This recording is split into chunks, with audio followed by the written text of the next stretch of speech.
There we go. There we go. Yeah. Where the bitches at? It's supposed to be titties and bitches. What up, everybody? What up, Stream World? What up, YouTube, Twitch, Facebook, et cetera, as well as our OG podcast listeners on Spotify or whatever you listen to us to, Apple Podcasts, all that shit.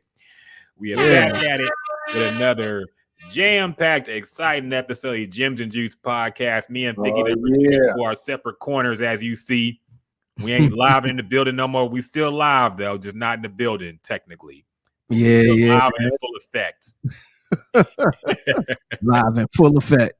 Yes, sir. Yes, sir. Back in the building. Back in the building. We back in the map.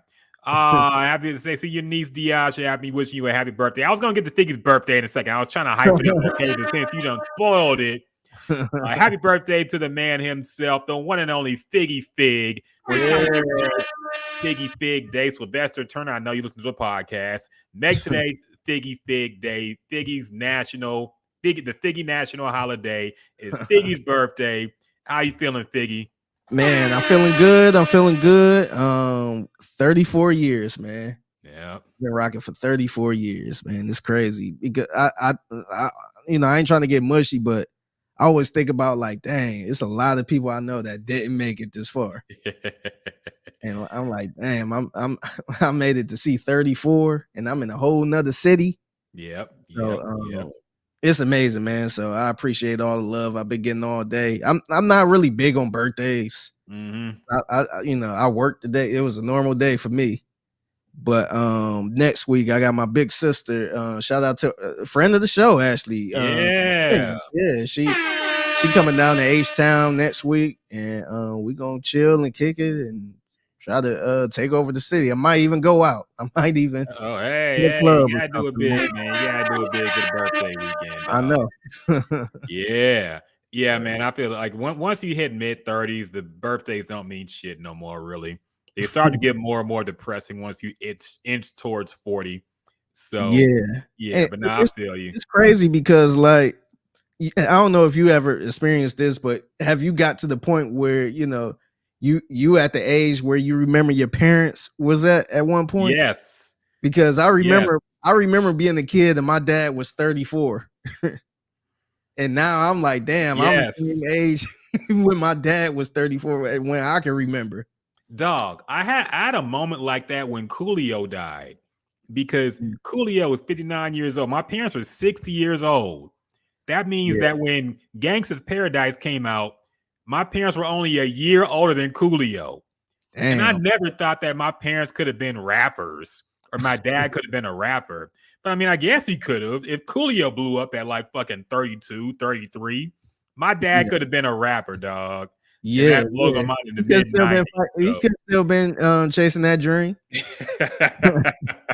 My mind, dog. Yeah, it's crazy because my parents are older than that. I think my parents probably in their mid 60s. They might be like 66, somewhere around there. They was born in 56. So now, like, they at the age where I remember my grandmother, God rest her soul, was at that age. So it's like, dang, man, we getting older, man. That's kind of scary a little bit. It kind of is, man, because you really put yourself in, and you do the corny uncle things now that you didn't do before.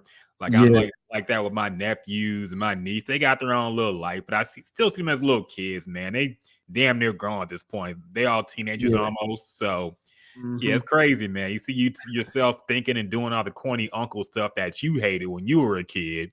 So, yeah, getting older is a trip, man, but it is a blessing as well. So always good. Yeah. Hey, what up, David? See you in the comments, man. Yeah, today's National Fig Day, dog. We making it a national holiday.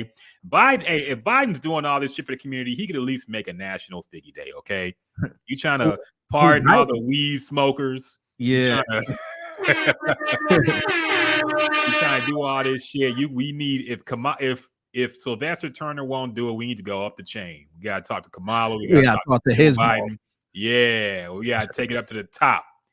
Yeah, who's your manager? Yeah. No, I want the manager that's over you. Yeah, and David said the club hits different in your mid-30s too. Yeah, man, I can't even imagine wanting to go to a club. Like Yeah, I'm bars and that's it. Like certain things just annoy me now. The super loud music fucking annoys me. I can't go to a club no more, dog. yeah. That's I not got my to the point. place. Look, I got to the point, man. If they don't have chairs or they don't have a menu, I'm not going, man. Yeah. Like, dog, I need some chair. Like, think about it. How we used to go to clubs back in the day. It was never no seats. It was never no food, just straight liquor. It's like, damn, like, no wonder it was always fucking fights in the club, man. Because, Yeah. like, people drinking, hungry, and Agitated. yeah, Not enough hoes. Too many dudes, not enough pumping, hoes. bumping into each other and all that stuff. Yep. Man, just give me a nice little sports bar or some type of nice bar type of restaurant, and I'm good, man. Just give me a seat and a good Give me a menu. big ass steak and a fucking cold glass of beer, man. I'm good. Yes, I can't. Yeah. I can't do a club for so long. I did a club one time when I was here. I went. Shout out to Matt Irvin. Yeah. What up, Matt? Yeah, shout out Matt Irvin.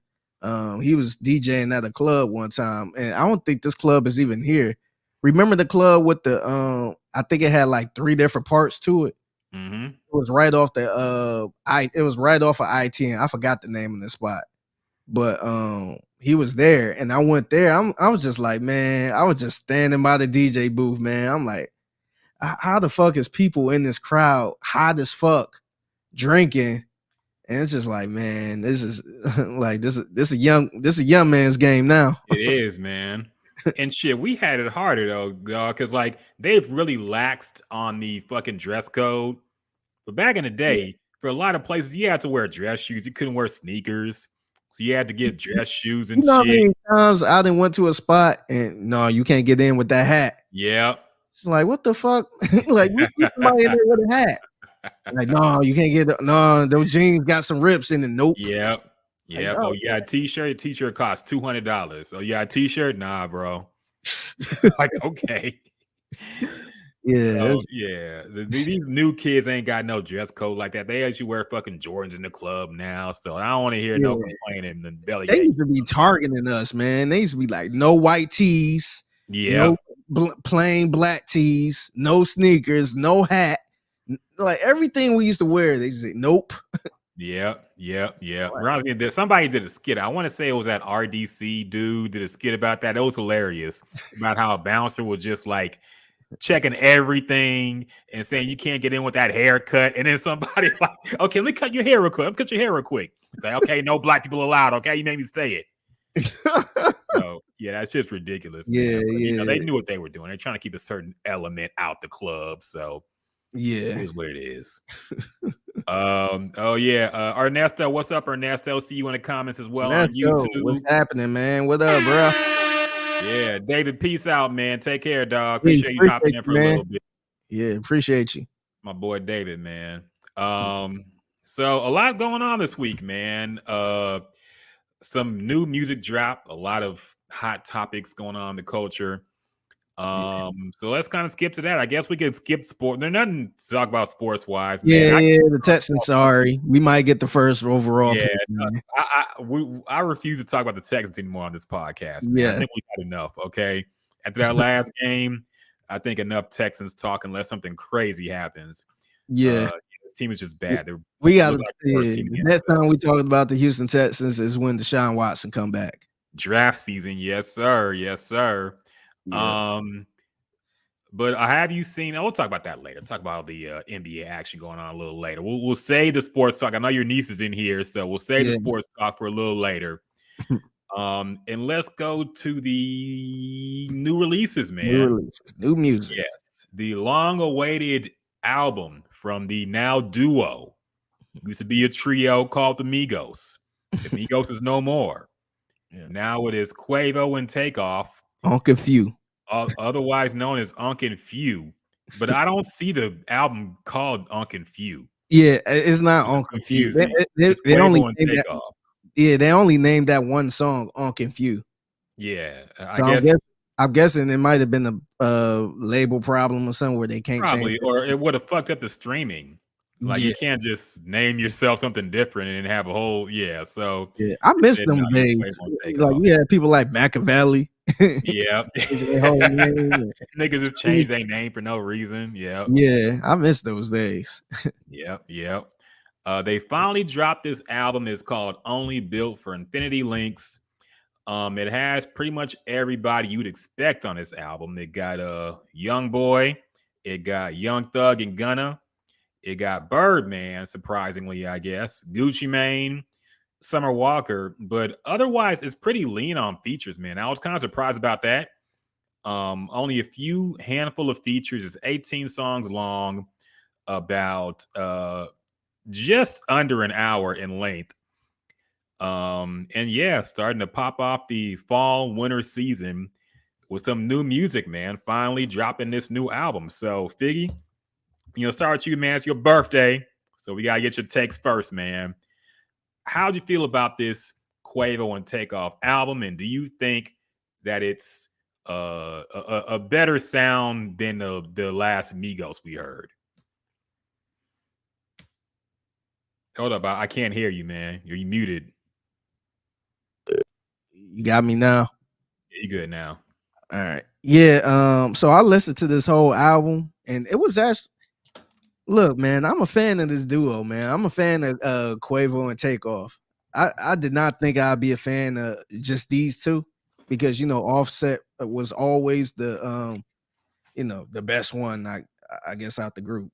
Yeah. But I actually like this a lot, man. This ain't like they really I don't want to say they took their time on this because them niggas be making songs, in seconds. Mm-hmm. But the production on here is really good. It seemed like they was actually rapping their ass off on here. I was really impressed with this, man. I think from the first single they released, I was a fan of that. And man, I want to say Offset was holding the group back a little bit, but it seemed like they got a little more I guess pep in the step on this album. Like they trying to prove something.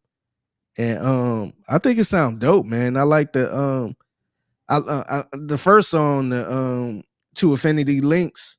Mm-hmm. I always loved that sample for some reason. That sample been used all throughout hip hop since the beginning of time. And I like how they, just flip that beat. So I like that song. I pretty much, to be honest, I like the song with Mustard, man. I think Mustard produced that beat. Yeah. That's probably one of the rarest Mustard beats that I like because it didn't sound like a DJ Mustard beat. But for the most part, I liked everything on this album outside of I did not like the song with Summer Walker. That was the one song I didn't like. But, I ain't gonna sit here and trash it because maybe it wasn't for me. But yeah, I thought this album was really good, man. And it seemed like they got, like I said, it seemed like they got a little more pep in their step now, man. So big shout out to them. And I would say it's qualified, man. I ain't even gonna beat around the bush. I think it was qualified. Okay. Yeah, man, I enjoyed it as well. I will say maybe I hyped it up a little too much, but I was a little bit disappointed, to be honest, man. Because I kind of wanted a different sound from what we had gotten from a lot of the Migos projects. I feel like this was a time to experiment and like try new things without Offset. You a new duo now. I thought there would be more outside the box, like kind of like the Hotel Lobby song, man. That had the Migos sound to it, kind of, but the beat sounded something different, Yeah. And that's still one of my favorite songs of the year right now. So I thought we'd get more production like that, but it seems like they fell into the same kind of pattern that they were doing, like the same kind of Migos music. I think the album's too long as well. Yeah. They could have cut some songs off. Yeah. But I liked a lot of songs on here, man. My favorite song right now is probably Chocolate with Young Thug and Gunna. Yeah. And I gotta say, man, Quavo Takeoff, Young Thug and Gunna is like the Justice League, it seems, dog. Like they're so good together. They should do like a whole album together if they could. Because that sounded really good. I like the beat as well. And the thing I really like about this duo is that it really highlights Takeoff's lyrical ability now in a Yeah, way that it really didn't before. I Famously agree. left off Bad and Bougie, their Yeah, biggest hit. So I think from the get-go, they made it a point to highlight that because Quavo tore up that intro, man. The To Infinity yeah, Link song, he went crazy on there. yeah, And he went crazy for most of this album. It was really a good sound. And I think it's a lot better that we can actually highlight, Takeoff killed this shit. You got Quavo doing the hooks and the harmonizing. You got yeah, Takeoff doing the bars, man. yeah, So it's a good a cohesion they got going with this album. Other songs I liked, I didn't really care for bars in the caption. I'm not gonna have the same debate about the remaking the beat because they reused a sample for So Fresh, So Clean. They sampled yeah, that song in that one. It's like, okay, I'm not against them using that beat, but I was yeah, against it how it sounded, man. yeah. It didn't live up to what it could have been. I was actually fine with it because they from Atlanta. Yeah. Outkast is from Atlanta, and to me, you always had the debates on the best group and all that stuff. Mm-hmm. So it seemed like they was kind of paying homage to one of the greatest duos. Yeah. So No. I ain't have a problem with it. I ain't really care for the song, Yeah. but to me, it made sense for them to. You muted again, man. Nope, you muted, dog. We good? We straight? You hear me still? What the fuck?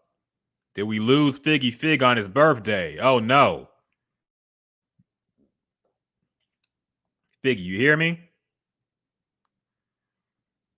Mic check 1, 2. What is this? Still don't hear you, man. Uh-oh. No, we lost Figgy on his birthday. I still don't hear you, man. What the fuck? Right in the middle of the album review, man. Damn.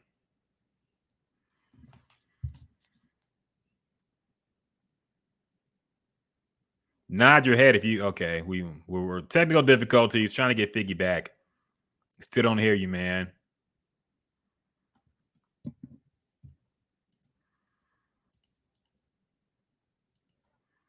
Uh-oh. Holly Retro Worshipper says, "Happy birthday, Fig." We're having technical difficulties. I can't hear Figgy Fig right now. We're trying to get this figured out. Yeah, we're trying to solve this issue, man. But happy birthday to Figgy Fig. Still can't hear him. Just cut out in the middle of him talking, and I can't hear him.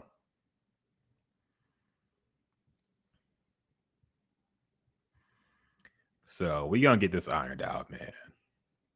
You hear me? You hear me? I can't hear you.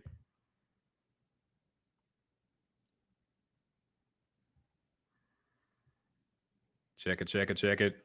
Still nothing. I still can't hear you, man.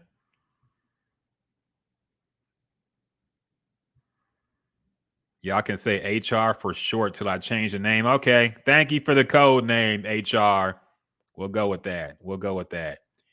Yeah, we're still trying to get with Figgy. I don't hear him. Let me make sure it's not me. Can I hear you on the stream?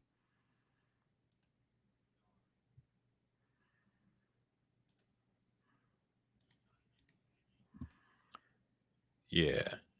No, I still don't hear you, man. We're having technical difficulties and shit. Come on, Figgy. We need you for the birthday podcast, man. Don't give up yet. Shit. What the fuck, man? He said the dog stepped on the cable. Maybe, man. Where's Stanley at, man? Is he the culprit? What's going on here? Shit, man. Yeah, so weird. Do we have to cancel it? I don't want to cancel the whole thing out, but we might have to if this shit's still not working. I don't know, man, but it was working just fine. It just cut out for no reason.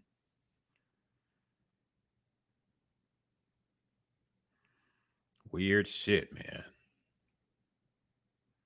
Still can't hear you, man. What in the fuck? They hating on you, man. They don't want us to be great. They're blackballing us like they did Kevin Gates. Not Kevin Gates. Who got blackballed? The baby. They blackballing us like they blackballed the baby, man. They didn't want his album to sell. They don't want us to do our podcast. We tell the truth. We too real for the game. They trying to stop us. Trying to stop us from being great. That's some bullshit, man.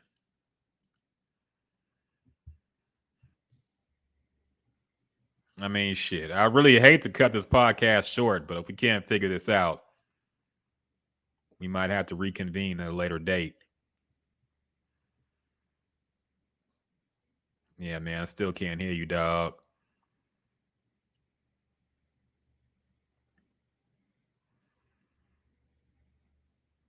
Wait, who's saying, oh, you hear me? Yeah, I try to reboot if it's the PC. We might have to close the stream and restart it. I don't know if that's going to work. Figgy says he can hear me. I can't hear you. We can't hear you, man. So, yeah, might have to close the stream and restart. Sorry, y'all. You know how these things work. Technical difficulties. Might have to close the whole thing out and restart it. But, shit, man. We will be right back after these short messages that we don't have. So imagine it's like a commercial break with no commercials. We'll be right back shortly. Oh, hey, we have a little. Oh, okay, that's cool. We have a little. We'll be right back. It's technical difficulties. We need some music to go with it as well.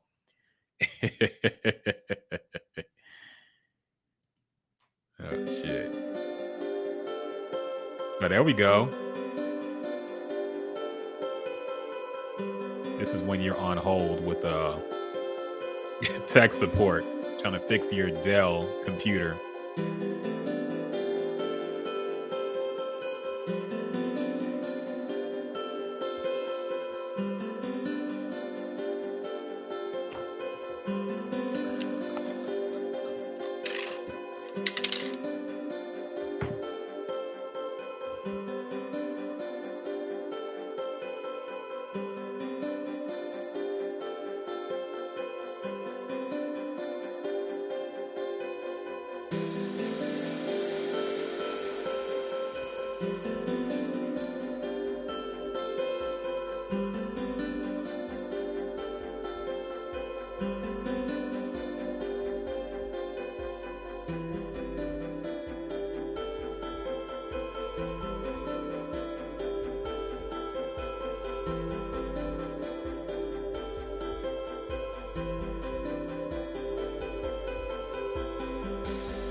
Yo, yo, yo, yo.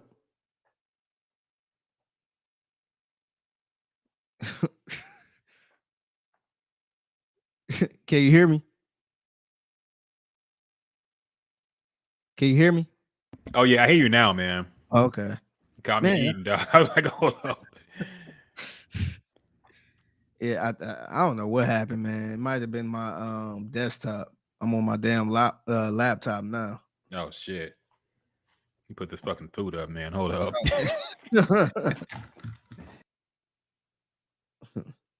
Appreciate y'all for whoever hanging on with us. I don't know what the hell happened, but yeah, we still here, man. We ain't about to let the technical difficulties mess this up. So yeah. Figgy Fig holding it down. Shout out to everybody out there. We'll be rolling right at the Rockett finish eating, I guess.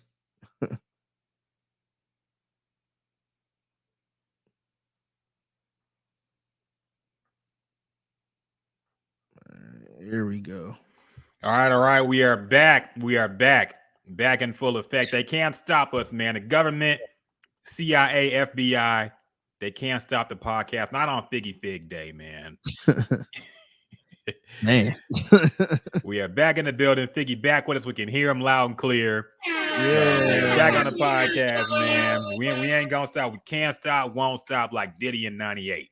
Okay. We back at it. So continuing, I think we're talking about the Unc and Phew Quavo Takeoff album still. Yeah. I forgot which point I was making. But you were talking about how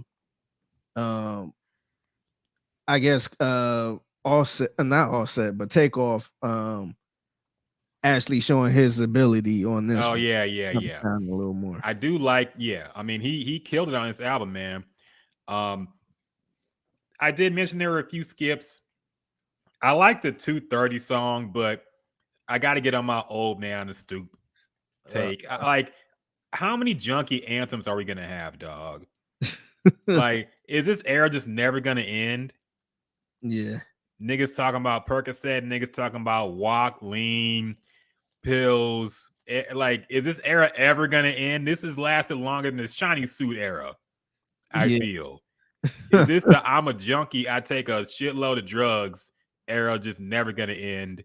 I feel like it low-key started. It had been around for a while, but it went nationwide when Lil Wayne did that song, I Feel Like Dying. Yeah. I feel like that really spun off this whole little mini era that we're still in to this day.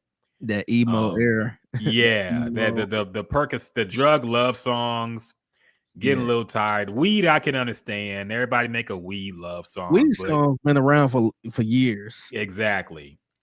But the Percocet love songs, the lean love songs, the various pharmaceutical drugs. I mean, it's getting kind of lame now, man. We got an opioid epidemic, and a lot of kids are abusing this shit. I don't think it's cool to just fucking keep promoting it like that. But whatever. I don't know if you heard, but it's a thing called Rainbow. You heard that commercial? Nah, it's like a PSA. It was pretty much a political commercial. Mm-hmm.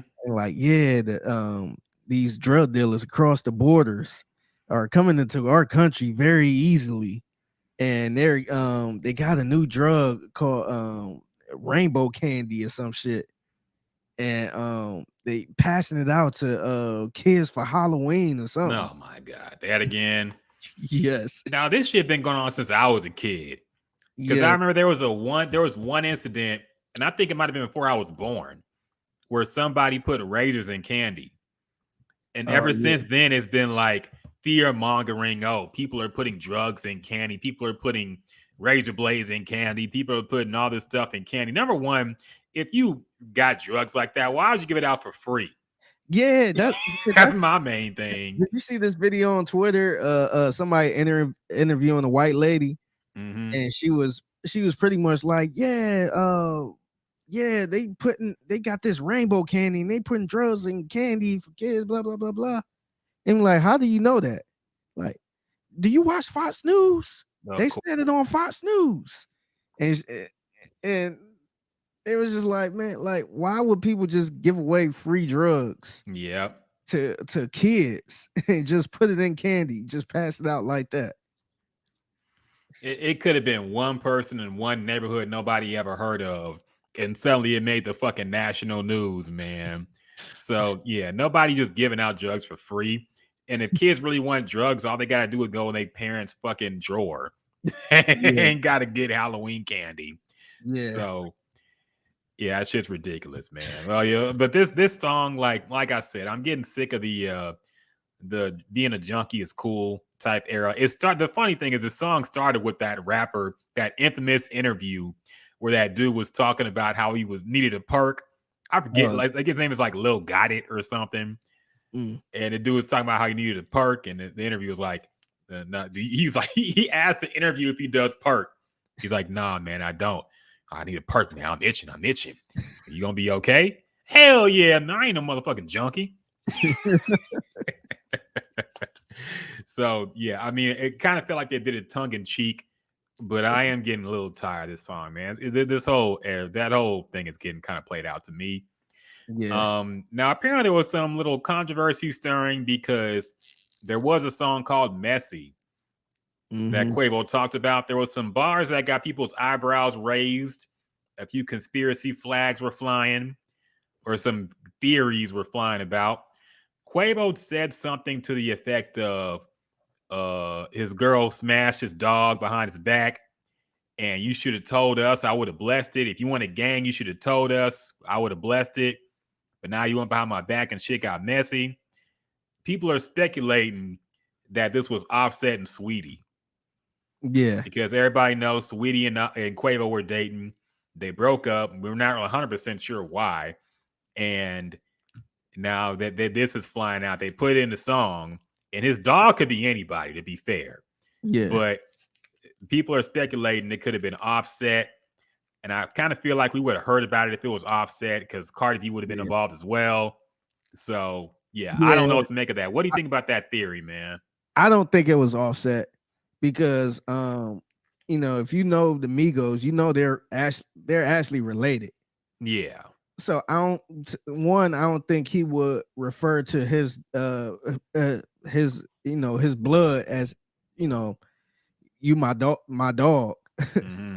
I just don't think he could, but I just don't think so. And two, I think, like, I seen another theory out there, and this one to me make more sense. I feel like it could be Lil Baby, because remember it was rumors about Lil Baby and Sweetie before. And I don't know if they was I think Quavo her might have been done at that time, but it was rumors about them two being together because there was a big controversy about, you know, dang, you messing with the homies type thing.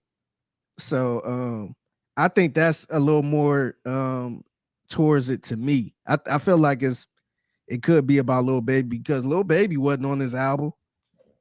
And then too, they on the same label, so I could see him saying that's my dog because they was cool. Yeah. So I could see, you know, that possibly being the same that possibly being about Lil Baby. So I don't think it was about. Look, man, I know I ain't gonna sit here and say, you know, Offset is like a, you know, a faithful guy, but I just don't see him messing around with that. That's a little too close to home, man. Yeah. I just don't. Look, I could be wrong. I don't know him at all. Maybe he don't got morals, but I could see him maybe drawing a line to Sweetie. Somebody, I don't know if that's his cousin or nephew. I don't know how it go, but I could see him drawing a line saying, "Nah, I better not." But Lil Baby, I could see Lil Baby, you know, checking her out at some point. So I think that's more likely. That's kind of where my mind went too, because I remember that was being talked about, and yeah, I think that's more likely because Lil Baby was cool. I know Lil Baby had beef with the Offset, but I think he was still cool with, you know, Quavo and Takeoff. But yeah, I think that could have been the case. I don't think it was Offset. I don't know where the Offset rumor came from. I think it was the Nicki Minaj fans trying to plant that in there. And if you haven't been paying attention, there's like a female rap World War III going on right now. Yeah. Everybody's beefing with each other, and I'm still not exactly sure why.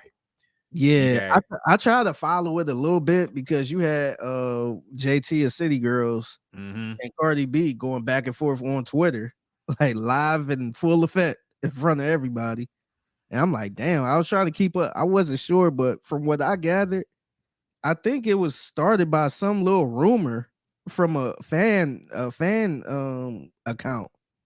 And I think Cardi B might have fell for it or something. She might have said something about it, and it just kind of triggered on. So it was them two going back and forth. I think Nikki actually changed her profile picture to a picture of JT.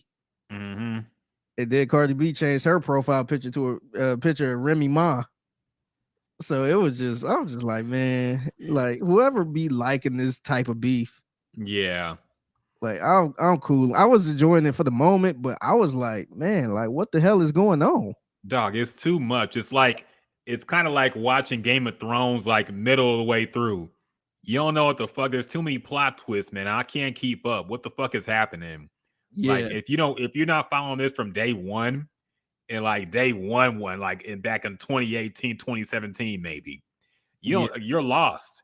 Because I don't know what's going on with them, man. Yeah, I think it did too. They started talking about this is the funny part. It's like, so no, you wanted some of my writers to write your stuff. And no, I never asked for your writers. I'm like, when did we get in a world where we sit here bringing up talking about my writing team and your writing team and your writers was trying to write for me and you wanted my writers so bad, and I'm just like, man, this is crazy. It really is, man. I thought, man, shit, you talking to a guy that thought Drake's career was over when Meek Mill released the reference track. I'm thinking like, oh, his career's over. Like, no more Drake. Like, he don't be writing his music. Man, he actually took off even more after that. He did. So it's just, I never thought it'd be a day and age where two rappers would be sitting here talking about my writers and your writers. Yeah, they have no shame in admitting they don't write their own shit anymore, man. Yeah. But yeah, it's just funny to me thinking about how back when Nicki and when Cardi came out, people were acting like it was us. Like, why y'all always pitting female rappers against each other? Why y'all always making them fight each other? Why y'all always ranking them against each other? And look what they do, man. This is why. All they do is beef and fight with each other. So how are we in the wrong? We ain't caused this shit. All this shit happened regardless of fan intervention, okay? Stans gonna be stans. They gonna do what stans do. But all this happened outside of all that bullshit, man. It's a lot of, they're just being ridiculous with the shit now, man. So now we need to have the conversation about fans starting it at this point now. Yep.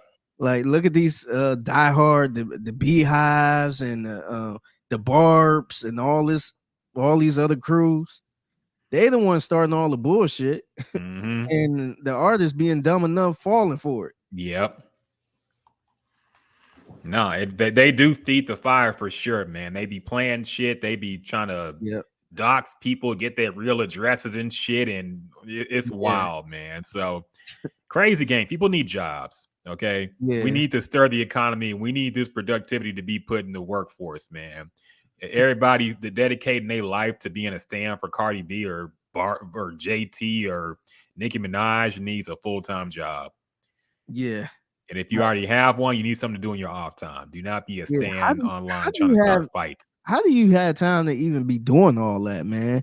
And I ain't trying to be the old man saying, oh, yeah, just turn the internet off or turn social media off. But literally, how you have time to even do all of that stuff and keep up with all that? Like, I ain't got time to keep up with all these birthday messages, man. Like, I'm having a tough time. I'm the guy that's that tries to reply to everybody, and I'm having a tough time doing that. So I can't even imagine being on Twitter and all these different social media, and some people be on Reddit and Discord, just all these random stuff, just starting these rumors and shit, man. I don't see how they do it. Yeah, man, it's ridiculous. They be getting a detective fucking Dick Tracy type shit on, man. Like, ooh, so and so liked this tweet from 2018, and now look what happened here 2 years later. They be connecting dots like it's CSI or some shit, man. It's Yeah, ridiculous. Hey, ban that nigga. Who the fuck is this spam bot on our Twitch? Get this nigga the fuck out of here, man. No spam here, sir. yeah. I ain't mean to put it up there. That's all good. But yeah, so back to the album, by the way. I think it pretty much wrapped up everything. I would say it's qualified for sure. Some good songs on here. I thought the Birdman song was cool. It was good to hear Birdman again doing his yeah, I meant to bring that up. I didn't have a problem with his verse, man. I don't know where this come from, where he was just like the worst rapper of all time. All of a sudden. I feel like it was just Birdman. Like I wouldn't buy his new album or nothing. But it seemed like people forgot he was part of Big Timers or some shit. because remember it was a point in time where people just like, oh, Birdman just fuck up every song. Birdman just do this. Look, I ain't really had that much of a problem with Birdman. Now I wasn't a fan of nothing. But people was like putting him up there, like, man, like he was like we was talking about Nick Cannon or some shit. I was just like, damn. I'm like, that was a cool little verse from Birdman. It wasn't nothing spectacular. Yeah, what do you expect from Birdman, man? Yeah. Like, I never thought he was a bad rapper at all. Yeah, like I thought he has his own style. He raps slow, but he just has his accent is just funny. Like his delivery is just funny, and it sounds good on beats. Like everybody thought, like, what happened to that boy? He had a good verse on that. Yeah, that was a song with some lyrical monsters on that shit, man. Yeah, he had a good verse. That's a classic verse. Birdman, they can throw the guns in the bushes. Yeah, he was never that bad to me, man. But I don't know what. Maybe I don't know what it was, but he had like a long run of, hey, Birdman just fuck up every song.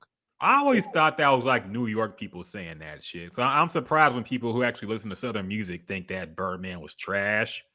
Yeah, I mean he was Birdman, man. Yeah, he was Birdman, man. I never understood that, man. I don't get it either. Like I like Birdman when he pops up on songs, man. I don't mind his verse at all. And I thought he did a pretty good one here. I'd had no issue with it. The Gucci Mane song I liked a lot too. So yeah, good album all around for the most part. Some songs I'm gonna keep around. I think it could have been trimmed. Integration, they should have never released that song, man. What the fuck was that? That song was so weird. Yeah, I ain't really understood that. It was integration, and I'm like, did they mean segregation? It's kind of like some like I knew what they were trying to say. Yeah, Quavo was saying everything he got white. All this shit he got is white, but he ain't racist. But it sounded like coon shit, man. Like I just didn't like how it sounded. And then Takeoff came off talking about everything black. Yeah. So I'm like, do they mean segregation?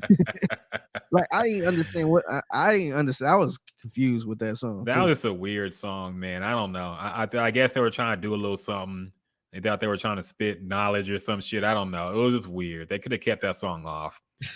But everything else was good, man. I like the album. I would say I'm a little bit disappointed just because I have my hopes up. But I think it's solid. I would say it's better than Culture 3. I enjoyed it more than Culture 3. So, yeah, I would definitely say it's a good album, man. Make sure you check it out if you're into those two. Qualified. Yeah, jam that shit. So, I without further ado, I guess we'll get into topics now. The BET Awards happened. I did not know they happened until it was over. That's how I guess I'm out the loop or their promotion is just trash. Because I had no idea the Hip Hop Awards. The BET Awards catch me by surprise, but I usually know about it when it's happening. Yeah. The Hip Hop Awards, I feel like it just happened and nobody even watched it. Yeah. I think to be honest, I've seen a couple people I know was tweeting about it or kind of getting ready for it. I was just like, okay, that it's on, but I wasn't even pressured to watch it. It wasn't like, oh shit, like that happening, and let me tune in and see. Like it wasn't like a Will Smith situation, Will Yeah. Chris Rock, where I wasn't even watching it, and then I'm like, oh shit, what happened? And now I'm watching it. So yeah, yeah, I wasn't really pressured to watch it. And this is crazy because remember back when people was kind of shitting on the BET Hip Hop Awards, and they said the only thing good about it is the ciphers. Now it's like, man, I don't even want to hear the ciphers now. Yeah, I feel like they doing way too much with that because remember it used to be maybe like 3 ciphers, 3 max, like it with maybe 3 or 4 people in them. And now they just doing all these weird shit. Like they doing ciphers with, artists from Nigeria. They doing ciphers with up in Asia where it's just doing too much. Where I'm just like, man, like I love hip hop. I like that it's all over the world. But God damn, I don't need to see no Asian rapper rapping in Chinese or nothing, man. I don't need to see somebody in Africa rapping. Like to me, the UK is furthest I go, man, and that's and that's a stretch most of the time. Yeah, man. Just give me a couple niggas from Brooklyn, a couple niggas from Houston, a couple niggas from Atlanta and LA. Just call it a day. I mean, I can on one hand I can appreciate what they're doing, showing how hip hop is global now and worldwide, but also you got to think this show is for an American audience. Yeah, and nobody in America is gonna really fuck with like a Japanese rapper or a South African rapper. We want to hear our best talents in the cipher mainly. Yeah, so, it's kind of like it's kind of like the dunk contest, to be honest. Like we want to see stars in the dunk contest. Yes, we don't want to see somebody that barely get in games on there. Like salute to you, but we want to see, we always want to see the LeBron James, Dwayne Wade, Kobe Bryant, Vince. We want to see people that are stars in the dunk contest. And maybe people too scared, or maybe people just, they got better shit to do and they really don't benefit them. But I want to see, like, if I was to put up a cipher or something, I would like to see Pusha T in the cipher. I would like to see Freddie Gibbs in the cipher. I want to see some, some legit names where you be like, oh shit, Jadakiss, these type of people are actually rapping together. Like, I want to see that type of shit. I want to see, this ain't double XL freshman list. Yeah. I want to see some legit people, man. Yeah, I feel that way too. And that's how it used to be, which is crazy enough. But now it's like, I think the last one I really liked was the one they had and I kind of like this theme a little bit, but they had the Good Music cipher. They had the Slaughterhouse cipher. They had different little crews like that. I thought that was cool.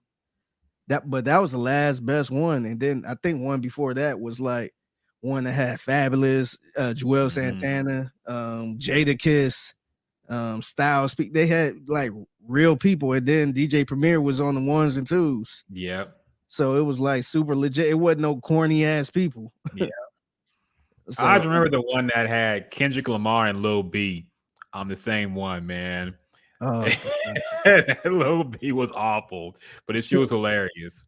And that weird one with XXXTentacion where he just like cut the music and said like a demonic prayer or some shit. That shit was weird. I don't even There's some remember weird that. ciphers, man. But that's where it kind of lost me a little bit. But I mean, rap is honestly just kind of ass now. Let's be real. These new artists ain't rappity rap like that, really. So so they just kind of working with it. Exactly. So it is what it is. Unless you want to pay these old veterans to come out and actually do it right, it is what it is. So so let's go over the winners. Since we didn't actually watch the show, we can at least react to that. Hip hop artist of the year went to Kendrick Lamar. Kendrick kind of cleaned up here, man, and I'm not really surprised at all. After a 5-year hiatus, came back with a very critically acclaimed album, going on tour right now. I'm sure he wasn't actually there because he's been on tour and shit. So I would assume he wasn't there at the venue. Plus it's BET and he's Kendrick. But I'm sure he thinks he's too big for that shit now.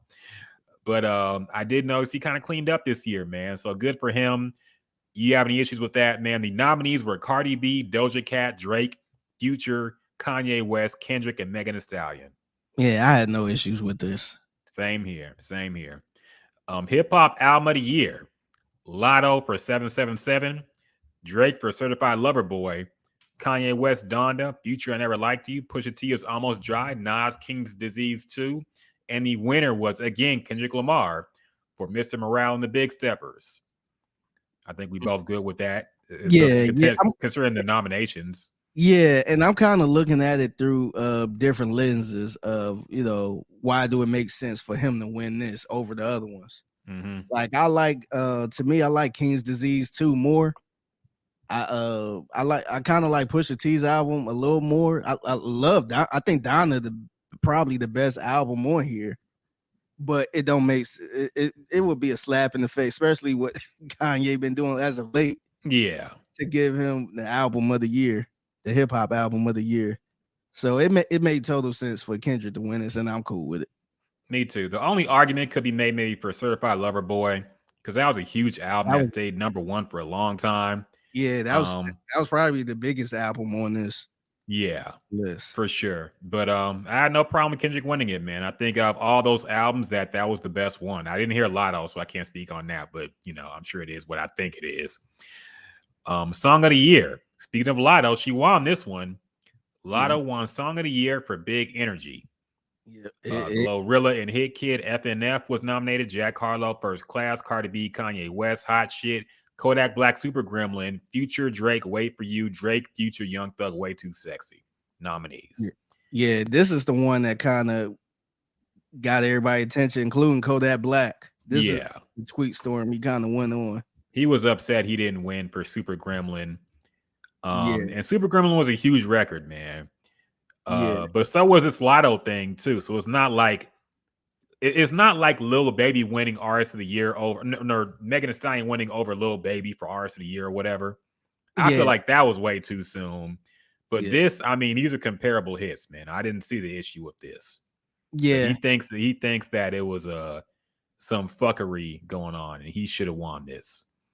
Yeah, if it was my choice, I probably would have picked the Kodak Black song, because I feel like that song was all over the place too, and it wasn't like, it seemed like it's a lot more behind the Lotto song than the Kodak Black song, so that one got way more push. But that Kodak Black song, Super Gremlin, that stuck around for a long time.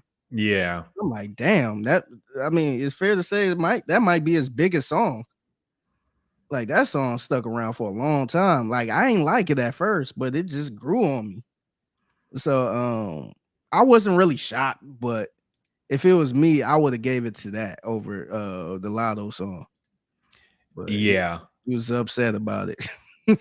Yeah, he was. I mean, I think he has a case. Like, I'm just looking at the YouTube views. Kodak Black has 222 million views on Super Gremlin, and that came out 11 months ago. The Lotto video is even older than that, at like a full year, and it has 36 million. So maybe he has a point, man. But then again, we had this discussion before that it's going to be political to an extent. Yeah.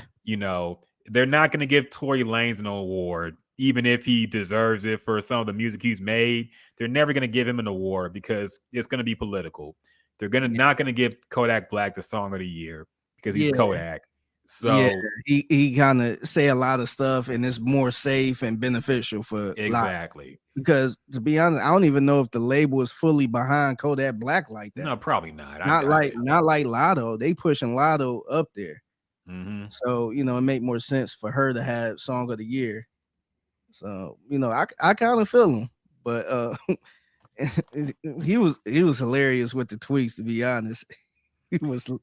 Yeah, I gotta read what he said. He said, everybody needs to boycott Kanye, Orlando, and BET. Y'all lame as fuck for not really down for the people for real.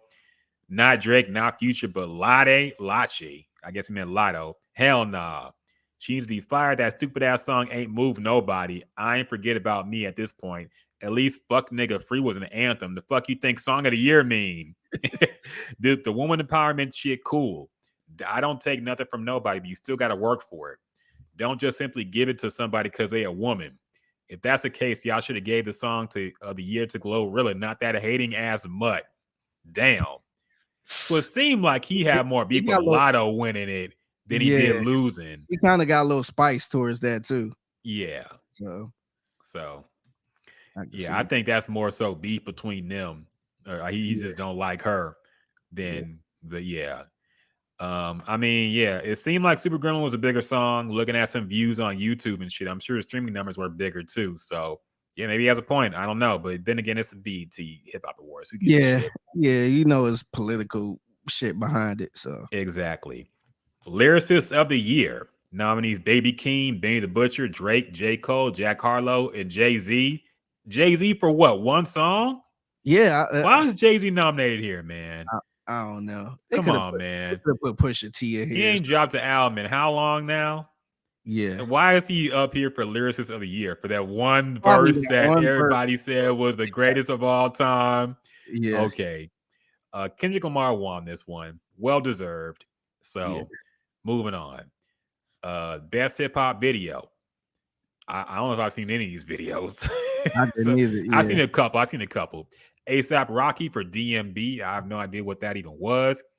Baby Keem and Kendrick Lamar for Family Ties. That was the winner. Good video. No problem with that. City Girls and Usher, Good Love. Cardi B, Kanye West, Hot Shit. I know they did a video for that. Yeah, I actually seen that. It was BIA and J. Cole for London. Future and Drake, Wait for You. Drake and Future and Young Thug, Way Too Sexy. I think Way Too Sexy should have won. That was a good video. It was. I think that should have won. Yeah. But, Kendrick had to clean up, I guess. It was a big comeback. So, okay. What up, Ernesto? Good to have you back again, man. Happy birthday, Figgy. Yeah, it's Figgy's birthday. We're doing a birthday stream, birthday celebration and shit. Talking about the BET Hip Hop Awards. Best collaboration. Baby Keem, Kendrick Lamar, Family Ties. City Girls, Usher, Good Love. Cardi B, Kanye West, Hot Shit. Blah, blah. Future and Drake won for Wait for You. I'm tired of reading these nominations. Now, they're all the same. So, like, the same shit got nominated for every single thing, it seemed like. So, whatever. Future, Drake, and Tim's won for Wait for You for best collaboration. Again, I think, shit. This is kind of tough because Drake and 21 on Jimmy Cooks, Benny the Butcher, J. Cole, John P's Caddy, and Drake, Future, and Young Thug, Way Too Sexy. I think all those three were better than the fucking Wait for You, but whatever. Yeah, that's probably the more popular song, I guess. Yeah, probably. Yeah, I don't even know if it's popular than Way Too Sexy, but I don't know, man. Yeah. Best duo or rap group. This just lets you know hip hop is just dead because some of these these are not groups. But whatever. Hit Boy. 42 Doug and ESTG. Is that a group?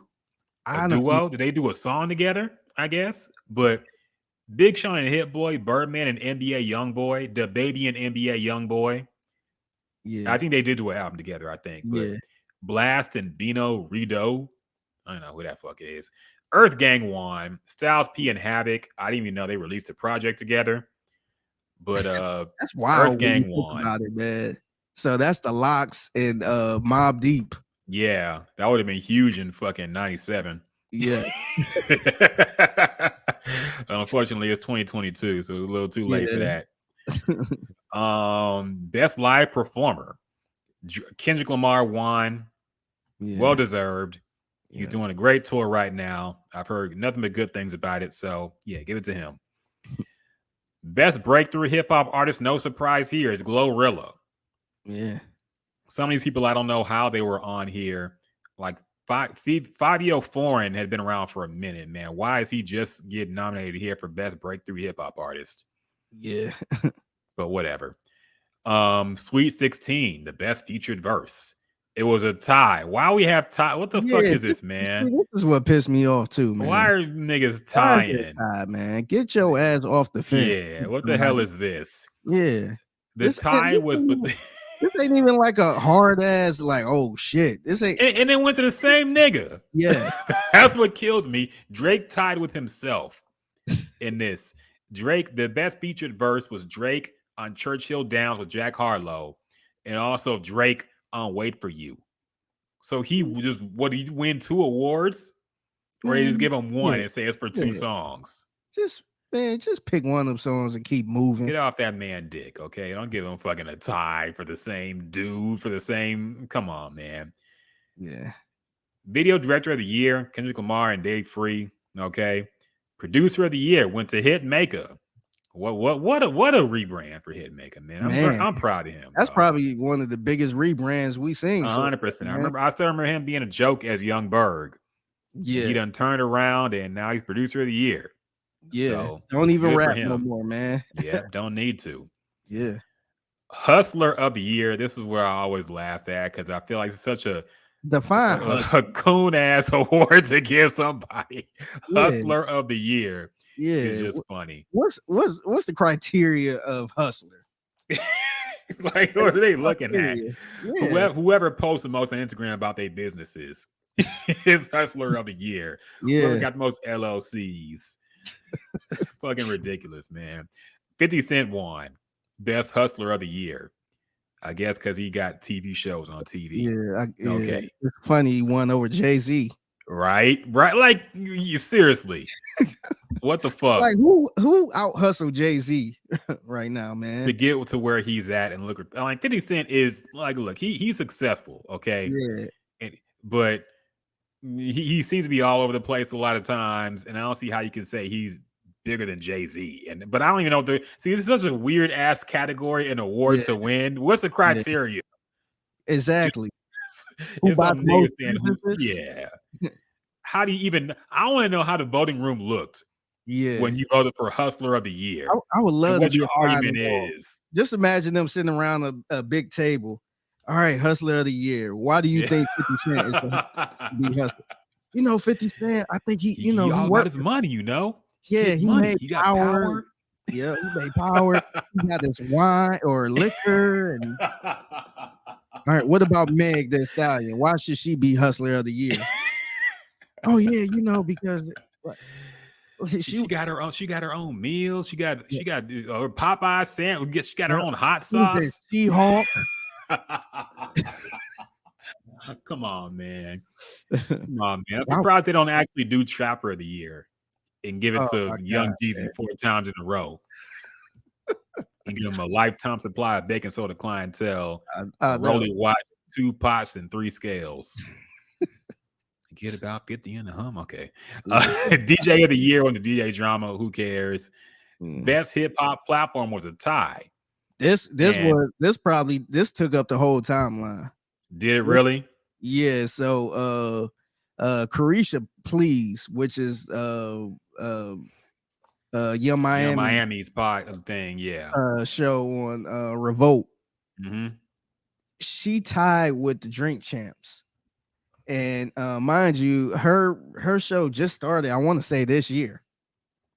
Drink Champs been going very strong for a long time, and not even trying to count the other years, but this year alone they had some really good interviews. But they tied with somebody who just started this year. Yeah. So there's a lot of controversy saying, Puffy probably paid for that, for her to get that award or something like that. I mean, it's possible, but I gotta be fair, man. And I'm not at all like a fan of the City Girls or fucking Young Miami. But from what I've seen of her podcast or her show, it don't seem like a bad show, man. It actually seems pretty good.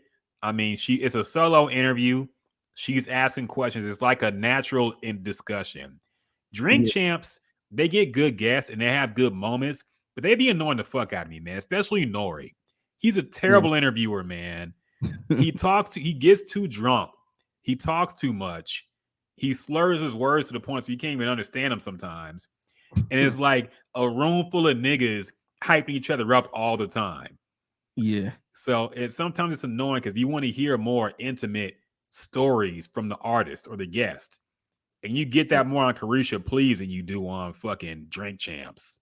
Yeah. So what about this though? Because this is another controversy too. Because it was a discussion with these two tying, but $1 million worth of games on this list too, Yeah. and a lot of people felt like they should have won. I don't think that's a bad podcast. I don't really fuck with them since they got on Barstool. The kind of feel it kind of changed. I'm not a huge fan of Gilly the Kid in general. I think his dude Wallow is a good dude. I like how they keep each other in check, and Wallow be hating on Gilly sometimes and calling out his lies and shit. But Gilly's kind of annoying too, man. Because Gilly be talking like he fucking super nigga and shit sometimes. It's about the guest, dog. I don't want to hear about you and what you did. We hear that enough. Let's hear about the guest. Yeah. So I don't think their show was bad. I stopped checking for it as much because the dynamic kind of got weird after they went to a bigger platform. But yeah, I don't know. I can't make an argument for them really. I think to be honest, I think the problem is with Miami show. It just started. Yeah, fair enough. I think that's the only issue, because I don't have a problem with her show either. Shit, we had the funny Moneybag Yo clip. Yeah, not Moneybag Yo, but it was Kevin Gates. Yeah, but it's just kind of too early. And that's fair. That's fair. People saying Diddy might have had something to do with it, but I mean, probably. But yeah, I mean, they should have. I mean, Drink Champs does deserve, because they're one of the first hip hop podcasts, man. It was them, Combat Jack, a few others that were really breaking through those barriers. Ice-T had one too early on. They're really breaking through those first. There was a lot of podcasts back then, but not a whole lot of hip hop podcasts. They're one of the first, so they do deserve their flowers for that. But like I said, I'm not a huge fan of the format of the show. I wish they wouldn't wow out so much, and it wouldn't be niggas talking over each other all the time. But it is what it is. They've gotten a little bit better about that, to be fair. Yeah, why they got verses on here? Yeah, that and NPR Tiny Desk. I wouldn't even put that. I mean, that technically should win, because that's a better for music than an interview podcast platform. But whatever. Yeah. The Breakfast Club is funny. It ain't fucking 2017. That's a radio show. Yeah, come on, man. Impact track. I don't see, again, these are just random ass categories, man. What does that mean? What's the impact of this track? And why did Lizzo win for About Damn Time? Why did Lizzo? I guess Lizzo had to win something because, like we said, it's political. Yeah, and she got the machine behind her. Damn, Lotto didn't win for pussy. Yeah. Come on, man. Impact. Yeah, and the heart. Kind of Kendrick should have cleaned this one up for the heart part. Yeah, that shit broke the internet when it came out. Yes, but Lizzo won for About Damn Time. Okay, whatever. She's from Houston. I won't hate. Yeah. Best international flow. Who gives a shit? Yeah. I don't know. Zimbabwe. Yeah, Benjamin Epps from France won. Good for him. Yeah. So yeah, that's it. That is it for the winners of the Hip Hop Awards 2022. I mean, no big upsets. I feel very political as we thought it would be as BET. They're going to be political. So whatever, who cares? I'll just hope the show was good and people enjoyed it. So yeah. I ain't seen no big complaints about it. So that's a good thing. Yeah, no, for sure. Okay, we talked about JT and City Girls already, so I ain't gonna retread on that. I guess talk about Kanye West now, man. We gotta talk about this bullshit Kanye's on again. I guess it's that time of year where Kanye just comes out of hiding and just starts fuckery for no reason. Yeah. He had a fashion show. He's already been trending for his beef with Adidas and Gap. And now he's been trending again. He apparently was at a fashion show where he debuted a new shirt that says White Lives Matter. And he was there with Candace Owens and a few other people. He's been defending the shirt. He went on Fox News and did an interview with Tucker Carlson. So I watched a bit of it, and I got upset that I watched it because it fucked up my YouTube algorithm. And now I'm seeing Fox News on my fucking homepage on YouTube, dog. I had to unfollow this shit or say I didn't want to see on my channel. Yeah. But so he's back on his right-wing MAGA bullshit again. And people are acting surprised, and people are canceling him again. And it's like, I had nothing to say because Kanye done been showed us who he is, man. Yeah, Okay, yeah, and I gotta say the music definitely ain't fire enough to justify this shit no more, man. yeah, Anybody like I like Donda, but it wasn't this good. Okay, I'm definitely not gonna fucking mince my words talking about him or change my thoughts about him and what he's saying because the music's good. It ain't that good, man. yeah, So this is some bullshit, and it's always been fuck Kanye on this tip, man, because he's just. I'm sick of the excuses too. I'm sick of the he lost his mama. Nigga, that was 10 yeah, years ago, dog. And he's yeah, 45 years old, man. A lot of people done lost family members. A lot of people lost their dad, their mom. They don't go to this end, man. They yeah, don't go to this fucking. You got a fan base and a platform, and you're using it to damage people. yeah. Putting up fucking text. People trying to help you and reach out to you. You putting the text on Instagram. Mm-hmm. This is some fucked up bullshit, man. And Kanye's just on some bullshit, period. And I'm just sick of hearing about him at this point. I'm really like, we a hip hop podcast. We gotta react to music, but I just don't care for him at all as a person anymore. You know, I Yeah, really don't. yeah, I don't either, man. I think the last time I really cared for him and kind of won me over a little bit was the doc, the Yeah, uh the the genius doc. genius. Yeah, Yeah, so at that point I'm like, damn, it kind of gave me a reminder of how cool Kanye was back then. yeah, And it was kind of motivating too, because it's like, damn, this dude was really, poor. And this dude did whatever he could to get in the building, Rockefeller, and the rest is history. But to me, this showed me that I can't really invest in people like celebrities like that. yeah, Like, of course, we do. It's kind of a natural thing, but he's actually he's showing his ass. So it's like, man, I really don't. I don't let it bother me anymore. And I'm not look, if he drop an album today, I of course I'll listen to it, but that's as far as I'm going, man. mm-hmm. I'm not sitting here, defending the man. I'm not sitting here saying y'all got to think deeper than this, and the real meaning behind this is this, and he trying to bring awareness. I don't care about all that stuff, man. Like, I don't have to support all that. Look, just drop your music. I'll check it out. If I like it, I like it. If I don't, I'm keeping it moving, man.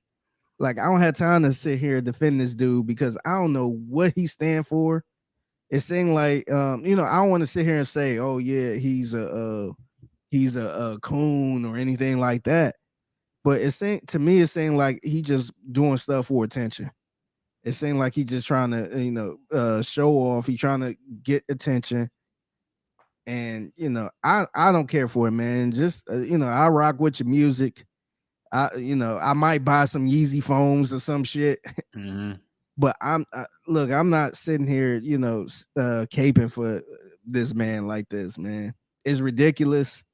And people starting to look ridiculous defending him at this point.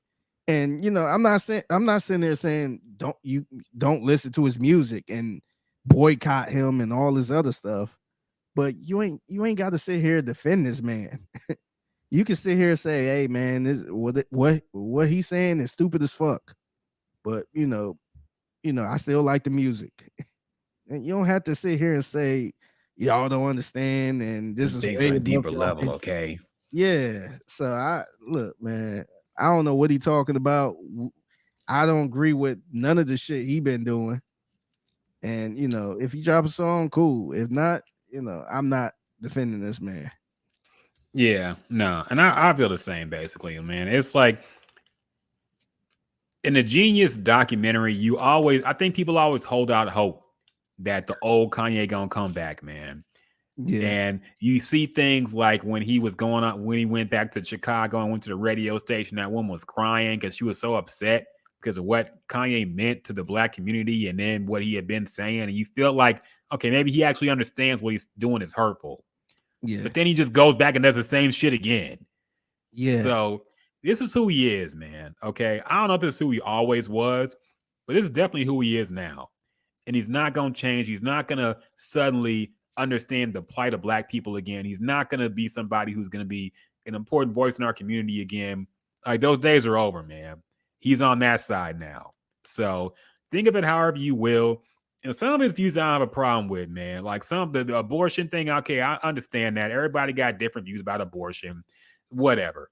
But some of his shit, he sounds absolutely insane, man. I watched some of that interview, and he basically said that Kim Kardashian was against him coming out for Trump. And then he found out later on that Kim Kardashian and her family were real close with the Clintons. And it's like, and he didn't know that when they were married. And it's like, nigga, are you on TV spreading conspiracy theories about your wife, the mother of your children? Come on, man. You on here with the tinfoil hat talking about your mother's, your children's mother. Like it's some conspiracy theory, talking crazy. And everybody thought Kim was a fucked up one, dog. I did too. I said Kim ruined Kanye. Nah, Kim has been completely radio silent on a lot of the bullshit, man. And he go on TV trashing his own family like that. Yeah. It's ridiculous. So, yeah, I had nothing positive to say about him. The music ain't good enough to justify any of the shit he's been on. And really, it's our fault for giving him attention to begin with. You know, unfortunately, he's still one of the biggest names in entertainment, period. So whatever he says, people are going to listen to it to some extent. But eventually, I mean, he's 45 years old. Nobody stay hot forever. And I'm kind of waiting for the point where we just don't give a fuck about Kanye, honestly. Yeah. And the thing is, he gonna pull. I don't know if he gonna pull me and you back in, but he gonna pull people right back in. Oh, definitely. Hey, I'm back at my own. I'm on O Block now in Chicago. Mm-hmm. And, I'm gonna do a song with this person, or hey, Black Lives Matter. He gonna try to do something that pull everybody back in. Yeah.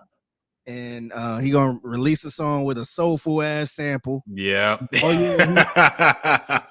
He gonna do this all the time, man. So I got to the point, man. Like if the song is good, cool. I jam it out.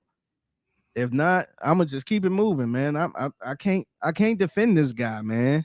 You can't, man. I can't do it, man. But yeah, it is funny how people keep falling for the bullshit, man. He go on Rolling Loud as a special guest for Lil Durk, and everybody loved him again. He do a show, everybody loved him again. I admit, when he did a show with Drake, I was like, man, I'm getting pulled back in, dog. He had too many hits, man. Got to him and because that show was great. But then he's on this bullshit. I'm like, I forgot who he was. I forgot for a second. And it's tough with him, man, because the music, his past music is so good. You know, kind of like I don't want to say to an extreme point, R. Kelly.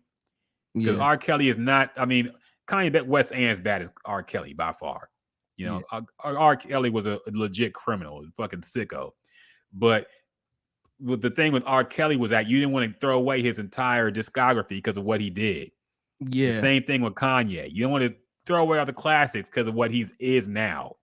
But it's tough. You can't separate that shit at this point, man. It's too damaging at this point, and you don't want to give this shit any more clout and attention than it deserves. So it's just annoying. But whatever. It's Kanye.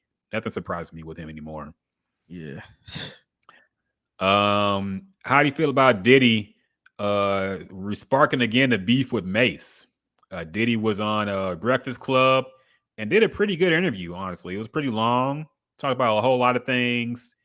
And I guess they brought up the fact that why people always accuse him of stealing from artists and stealing from Mace. And Diddy appeared on the show and basically talked about how, none of that's true. Mace only did one album with them. I think that's a lie. I think he did at least two. The Double Up album was on Bad Boy 2, if I'm not correct, if I'm not mistaken. But yeah, so I'm gonna pull it up real quick. Go ahead. Let's listen to it. Shit is crazy.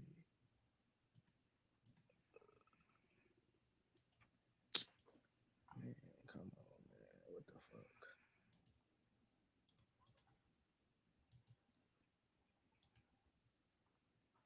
That shit pulling up. Yeah, I don't know if you can see it. Yeah, I see it. Here we go. This is who I should have married almost. Yeah, I never went through that feeling of, okay, I messed up. This is who I should have married. Oh, this ain't it. Yeah, that's him talking about relationships and shit. But yeah, he was talking about Mace and the allegations that he steals from artists and he owes Mace money and all that stuff. Oh, here we go. Here it is. Anything. My name is Diddy, Sean Combs. I never took nothing from nobody a day in my life. All I've ever given is opportunity and more money than a person was making. So when I hear like, or I see things, and I'm like, wow, this vibe that they got on me, like I'm Big Red or something. I came here, I had to open up the doors. So you saying you don't steal from artists is what you saying? Never. So how does a narrative like that happen with so many different people? Because people have this thing called the tap out button. When you get to a certain point and the money is running low, you gotta run this hustle to try to find somebody to blame. You know what I'm saying? I have all my receipts. And so we are gonna do a special, a retrospective with all the artists, and we're gonna get this narrative clear. You know, just in general, the Mace thing, I did one album with Mace. One album. How much money do you think I owe this guy? One album? And then he became a fake pastor and went and conned people. And then y'all gonna let him throw dirt on the God's name? I wrote each and every one, and each and everybody could come and step up. Bring your receipts. But I'm not playing. I'm back outside and I'm fighting back for us. And I'm also do a little fighting back for me. You know what I'm saying? So how much money I'm just throwing this out, how much money does somebody like a Mace owe you? Because the reason I Mace say that, owes me $3 million. That's facts. I got the receipt. Second album, you gave money to do the second album, never delivered. Did the album, never delivered. You know what I'm saying? And I'm not gonna go back and forth for Mace. You know what I'm saying? I'm not going back and forth for nobody. I'm just gonna, if I'm here, I'm gonna speak up for myself. I'm gonna speak up for myself now. You know what I'm saying? What would the lot say? Like I spoke to the lot. Yeah, I told the lot. They gonna help me clear it up. Yeah. They know, the truth gonna be the truth. But we gonna get to the truth. As long as I'm outside, we gonna get, not trying to start nothing with nobody. Mace, I love Mace. And I will tell anybody thinks I owe something, show me the receipt. You get paid in 24 hours. Okay. So here's the thing, what my takeaway from that clip. It's like, okay, technically Diddy could be right that they don't owe him anything, but it also could be true that they were manipulating to sign a contract that was not beneficial for them. Yeah. Which is honestly just straight up music industry shit. But I'm sure Diddy sold it in a way where it sounded like it was going to be glorious and you're going to make all this money. And then the paychecks came in and they weren't what they should have been, or they thought they were going to be. And then they stopped.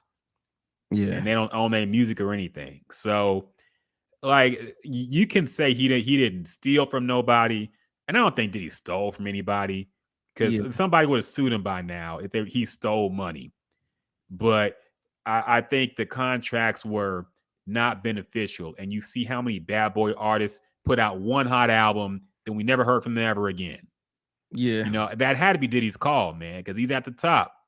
So that's my takeaway from it. What do you think, Figgy? Yeah, I kind of agree with you. Like, look, I'm not saying Diddy is wrong on this, because maybe he didn't steal anything, but it's a reason why a lot of artists that are signed to Bad Boy never go anywhere else, where it seemed like they were stuck. And Mace actually came back. Remember, he came back as this positive rapper. And after that was it, man. It seemed like he was just stuck.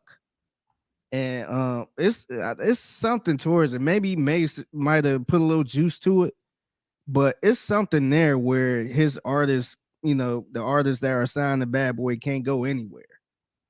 And so I think Diddy is an executive, man, so he know his way around it. So yeah, maybe he didn't steal anything from anybody, and maybe Mace do owe him another album. But if it was that simple, I think Mace would have put out another album, and possibly somehow get out the deal. But that didn't happen like that. So yeah, I want to sit here and say Mace is full of shit or Diddy is full of shit, but it's definitely something there. And I don't know if you heard Mace reply to it. Yeah, I did. You got that as well? We'll play that if you can I find got it. I got it.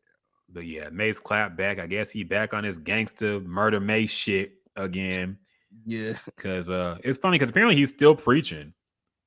But he came back with this reply to Diddy that was very vulgar. I did not know he was still preaching. That's a little troublesome. Especially the way he was talking in there. But here we go. This nigga told me he want receipts. Let's start with your mother, nigga. Your mother got the receipts, nigga. Everything is in your mother's name. That's the one who got the receipts, nigga. You need more proof, nigga? Biggie ain't here, so Big can't give you no receipts. He dead. Craig Mack can't give you receipts. He dead. What are you talking about? Who else? Black Rob can't give you receipts. He dead. And everybody else you made sign paperwork so they can't talk about what I'm talking about. I'm the only one with the guts. Do not sign it, nigga, because I ain't need the money. All money ain't good money. Remember that. Remember that. Remember that, nigga. You know who to play with, nigga. So yeah, he told me he want receipts. Diddy got beef with Mace and Kanye apparently. Yeah. So I guess he got to watch his back, man. Yeah, he out. He said you heard the clip. He said he out here trying to clear his name and all that bullshit. Yep. I wonder why. I'm back outside to clear my name, and I don't know what's wrong with Diddy. He gets in these modes where he like just wants to. One day he's love.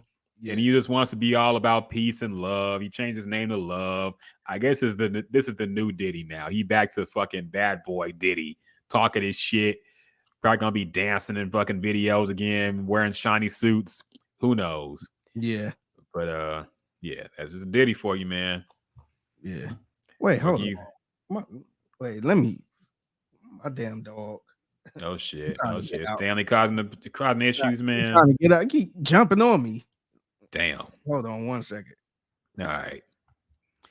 Yeah, got it. Maybe it's the dog who messed up the podcast at first, man. I think Stanley's hating. Stanley don't want Figgy to be great on his birthday, apparently. He's hating on him.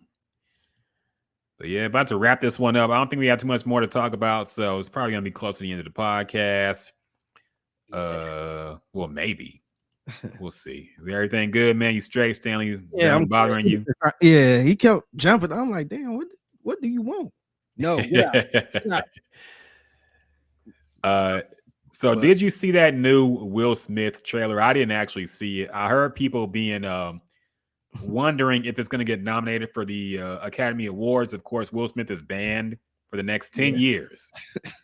But people are wondering if it'll actually even get nominated or possibly even win, which I very much doubt it's going to win. But people want to know if it'll be nominated. I didn't see the trailer. So I don't know. You want to watch it? Yeah, let's watch it, man. All right, hold on. Let me pull this whole up. We got a live react to this new Will Smith. I could already tell it's going to be one of them serious Will Smith movies where you could tell he really thought his career is going to be different at this point. Yeah. He won the Oscar for the Serena Williams movie, and I feel like he thought this was going to be his way into the Denzel market. Yeah, I think this is going to be worse than that because did you see what the movie was about at all? Or no, I didn't. It's called Emancipation, so I'm going to guess it's about slavery. Yeah, we'll see. You got it. Here we go. Of course, a slave movie. Wow, Will Smith avoided this for so long. Oh, it's an Apple film. Okay. Like, since you banned motherfucker, you going to play a slave. Uh-oh. I heard it myself. Oh no. Him in the accents. Oh no. Slaves are free.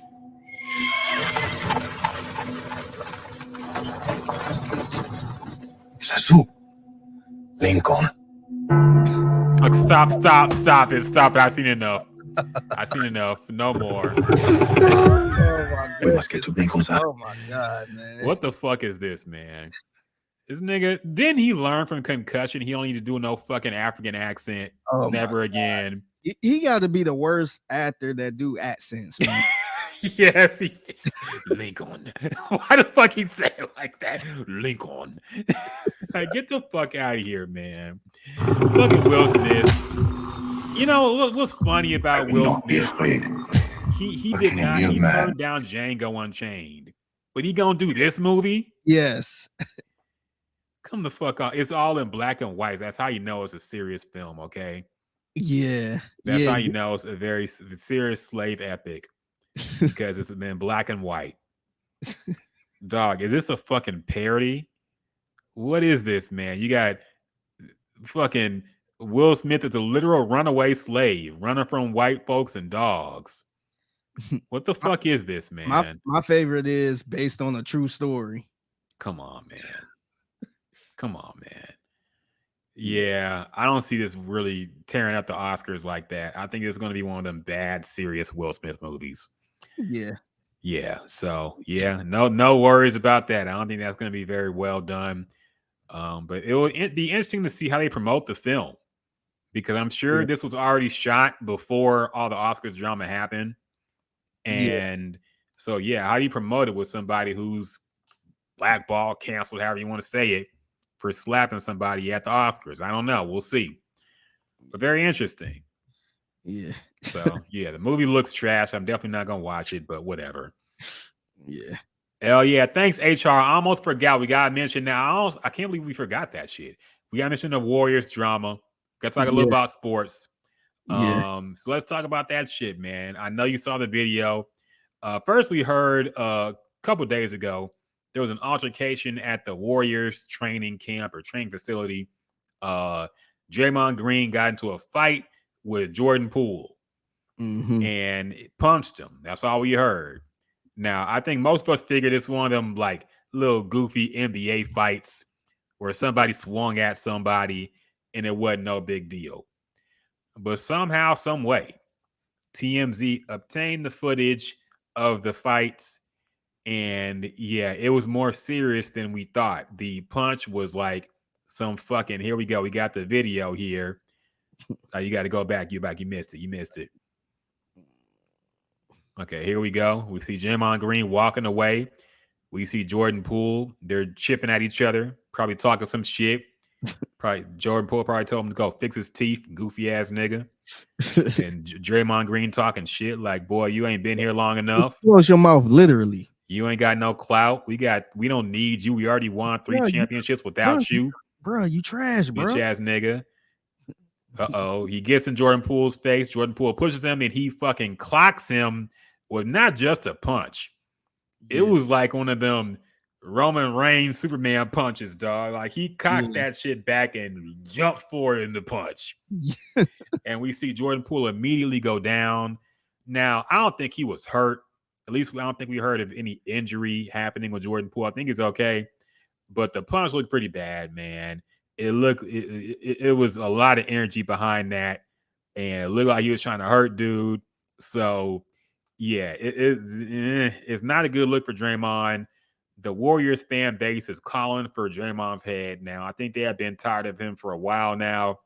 Apparently, Draymond Green's upset about, I think he's up for a contract and he hasn't gotten one yet. So people are saying he's upset about that. And the Warriors fan base is wanting to ship him out at this point, man. I think they're tired of him. Jordan Poole is a baller. He could be the future of the franchise right now. So, you can't be hitting a young man like that. What do you think, Figgy? I've heard a lot of back and forth about this. I've heard people call this a sucker punch. Yeah, so, that's kind of what I want to talk about. Do you feel like this is a sucker punch? No. People don't know what a fucking sucker punch is. They call it a sucker punch, man. Yeah. Like I've heard people say, well, y'all both got to agree to fight. You wanted somebody to ring a bell. Hey, put your dukes up. Mills Lane's got to come and say, let's get it on. Yeah. What the fuck, dog? If you push a nigga, that means it's on. You should be ready to fight, man. Yes. Yes. I say this all the time. Like we had this conversation about, calling another man something disrespectful. Mm-hmm. Like if you feel like you could call another man a bitch, like be prepared to fight, man. Don't sit there and call somebody a bitch and then try to just walk away and then, sit there and cry after the man and, beat you down. Like, no, like stuff like that. Like, look, man, I understand if you're not trying to fight. If you trying to walk away and Draymond, sneak you from the back or something, then I could understand that. But man, you pushed that. That was a pretty hard push, and I'm sure you trying to push the get up off me type thing. But that is not a sucker punch, man. Like if you push somebody, be prepared to put your dukes up or something, man. Yes. So I'm not defending Draymond Green. I think that was sorry as hell for him to do that to your teammate. And I'm sure that like I would like to know what was being said, but like that's not a sucker punch, man. No, it definitely isn't, man. Like, look, they were fighting at that point. Once you push somebody, that means it's on. Fucking Jordan Poole should have been a little more defensive, maybe. You see a dude coming at you, you push him away, he come back at you. That means you gonna try to do something. Now, it was a quick ass punch, man. I give it that. He didn't see it coming, obviously, because he was defenseless. But you can't call that a sucker punch, man. A sucker punch is like what Carmelo did a long time ago. That was a long time ago. It was a while back when he was on the Nuggets. I think there was a fight. I forgot who was with, but Carmelo like hit somebody in the back of the head. Then he backpedaled back. Like he ran away after he threw the punch. That's a sucker punch, man. You hit somebody in the back of the head when they ain't looking, then run away when they see that you punched them. Yeah. That's a sucker punch. This is not a sucker punch, man. They were fighting at that point. So Jordan Poole just got caught, unfortunately. And it sucks that it happened to him because, I mean, shit, he didn't deserve. I'm sure whatever happened, he never get punched by his own teammate. But it's just goofy. What up, Tab? See you in the comments, man. Glad you could join us for Figgy's birthday stream, man. He says, I hate Draymond. I don't hate Draymond, but I think he's very annoying. Like, I'm really just getting annoyed with him. And what do you think? I never liked Draymond either. I respect him more, to be honest, the past couple years. But I just never cared for him, man. He just irritating. And the thing is, I don't care what nobody say. He ain't that good. Like maybe he played good defense. Sure. Is he a good person to have on the team to kind of get the team going? Sure. But to me, it's like he really started irritating me after he tried to call out like Charles Barkley for not having a ring. Yeah. Like, dog, like, do you like? He seemed like a smart guy. Like, dog, did you watch the NBA before? Like, this dude was an MVP, and he got and Jordan is the only reason he didn't win a championship. Like, this dude was the man back in the day. So, like, why is you sitting here trying to call him out, saying like he wasn't all that because he don't have a ring? Like, it's just so goofy, and he part of the reason, these young players like KD and all that shit be, talking shit to these Hall of Famers because they ain't got a ring. It's like, dog, like that shit don't matter, man. I mean, like the rings, we know in conversations it do matter, but like, dog, like you ain't even, you're not KD. You're not like a ballot like a. I think he probably will get in the Hall of Fame because the NBA Hall of Fame is so easy to get into. But like, dog, like if you look at his shit, man, he ain't got the sexiest stats. Like, so I just, like he just irritates me, man. Like, damn, but like as of the past couple years, just listening to him talk and see how he do media and all that stuff, commentate games and all that shit, I kind of like him a little more. But I think he kind of ran his course in Golden State, man. Like I think he's very replaceable. Yeah, definitely. Like I think what he brings is kind of like the Carlos Correa effect with the Astros. Everybody thought he was like the leader of the team that brought everybody together. And then Carlos left, and it seemed like the team is doing just fine without him. So I don't miss him at all. I never heard anybody say, "Damn, man, if we had Carlos Correa." Yes, we need somebody to need a leader and all this other. Man, it look like they leading just fine without him. When you got a team full of professional grown men who have been to the championship and won one before, leadership is overrated. Everybody in the organization knows what it takes to win at that point. So you don't need somebody barking on the fucking mound, talking to some kid. Like you don't need that shit no more. You know, and the thing that annoys me with Draymond is like, look, some of his energy is what the NBA been missing, to be fair. So I don't completely hate it. What I hate about Draymond is how he's a hypocrite about it. You know, he acts like he's this nice guy. He acts like the media portrays athletes in a bad light. He acts like, oh, I got to be the new media because we got to speak for ourselves because y'all are throwing dirt on our name and slandering us. And then, like, you're the one behind all this fucking gossip and scandal with your own team. You know, people forget he got caught. He told Kevin Durant on the court, we don't need you. Yeah. You know, his own teammate. And now he caught punching his own young teammate, a star, by the way, and punching him in practice for some goofy ass reason. Who knows why? Yeah. But like he's like the least important person who talks the most on that team. You know, Steph and Clay are driving that team, and you don't hear him talk a whole lot at all. Yeah. You know, but he just seems to want to always talk about, oh, we know what it takes to win a championship. We know this and that. He got a podcast that he's doing during the NBA finals. Yeah. And everybody's like, man, you're playing like shit. Maybe cool out in the podcast. He's like, no, I'm going to do the podcast no matter what, win or lose. It's like, why? Yeah. Why even make the distraction for your teammates and your team doing a podcast during the NBA finals? Exactly. So that's the main thing about, like, if you want to be a bad boy, if you want to act like you on the 89 Detroit Pistons, go ahead. But don't go back and be like, you know, y'all just paint me in the bad light. We're good guys over here, and act like you're just this stand-up guy who just wants to win when you're causing all the fuckery with your own team, and we see it play out like this. Yeah. So that's what annoys me, man. Like, commit to your character and be who you are. Don't act like you're somebody you're not. Don't act like you're just this misunderstood nice guy. That gets on my nerves, man. Yeah. So yeah, we'll see. You think he's gonna get traded? Now, normally I would say definitely yes, but my thing is, does Steph want him? Because if Steph wants him, I think he'll stay.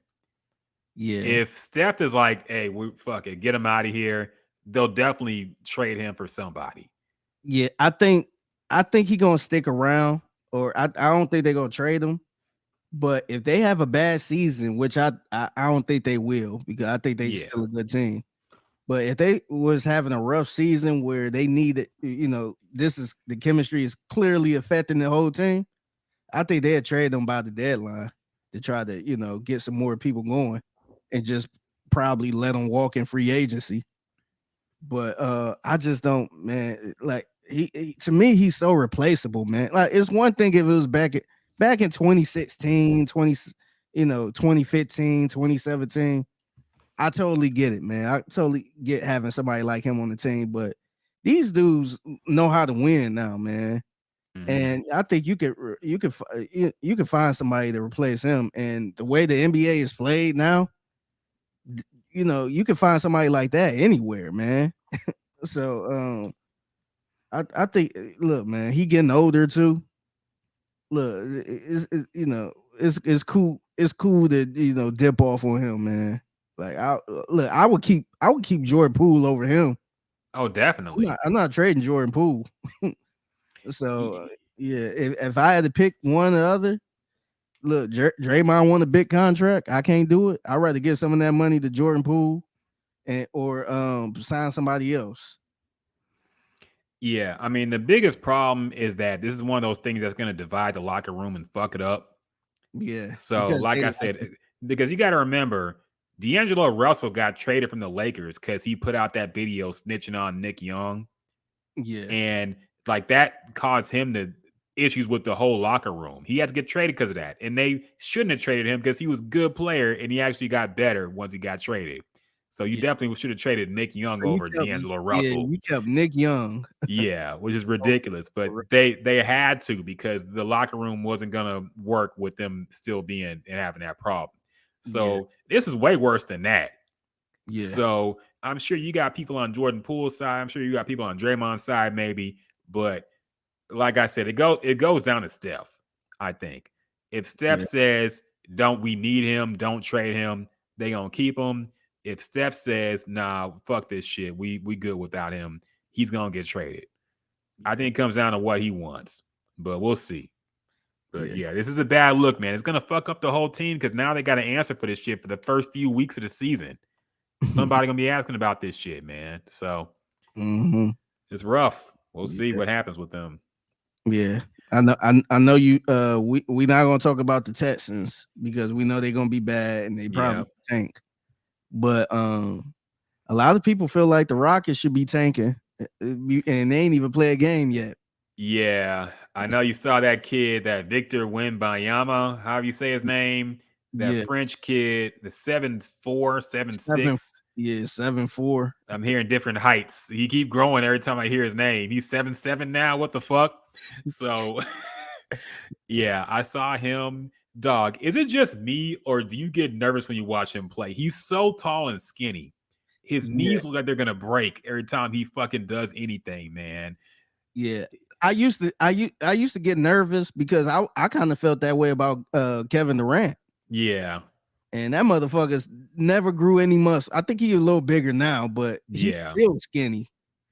And that motherfucker was still balling. I know he got hurt a lot, you know, his Achilles and all that, but man, that dude from France looked like the real deal, man. This dude, like, he's 7'4", shooting like Steph Curry, man. Yes, fadeaway Jays, man. Nobody's blocking that shit. Yes, this is the real definition of a creative player. This is live 2002, live 2001. The cheats enabled, yeah. Let me make a 7'4" center who could dribble real good, who could shoot threes and never miss. That's the definition of a creative player, man. I've never seen anything like that. HR says he said himself 7'5" at a Lakers game. Yeah. I mean, you can never trust NBA heights fully. People be lying about some shit. Some people I think are shorter than they actually say. Some people are taller than they usually exaggerate. But the Rockets, he said that too, man. The Rockets got Kevin Porter at 6'6". Yeah. Damn, did he grow over the summer? Yeah, you can never trust these NBA height listings, man. I think they exaggerate shit. But 7'4", 7'5", that's still bigger than pretty much everybody's gonna be facing. So, and he's way more mobile, way more athletic. If he stays healthy, he could definitely change a whole franchise by himself. Yeah. You know, so is he worth tanking for? Look, I'll give the Rockets 10 games. If they ain't win more than 3, I'm in tank mode, dog. Okay. You got 10 games in the season. Show me something that shows that you guys are actually working towards trying to win. But if y'all are ass, which I think they're gonna be, tank. Okay. We need Yao Ming didn't work for the Rockets. We need somebody, Yao Ming, that can actually play for us and really do well and deliver a championship.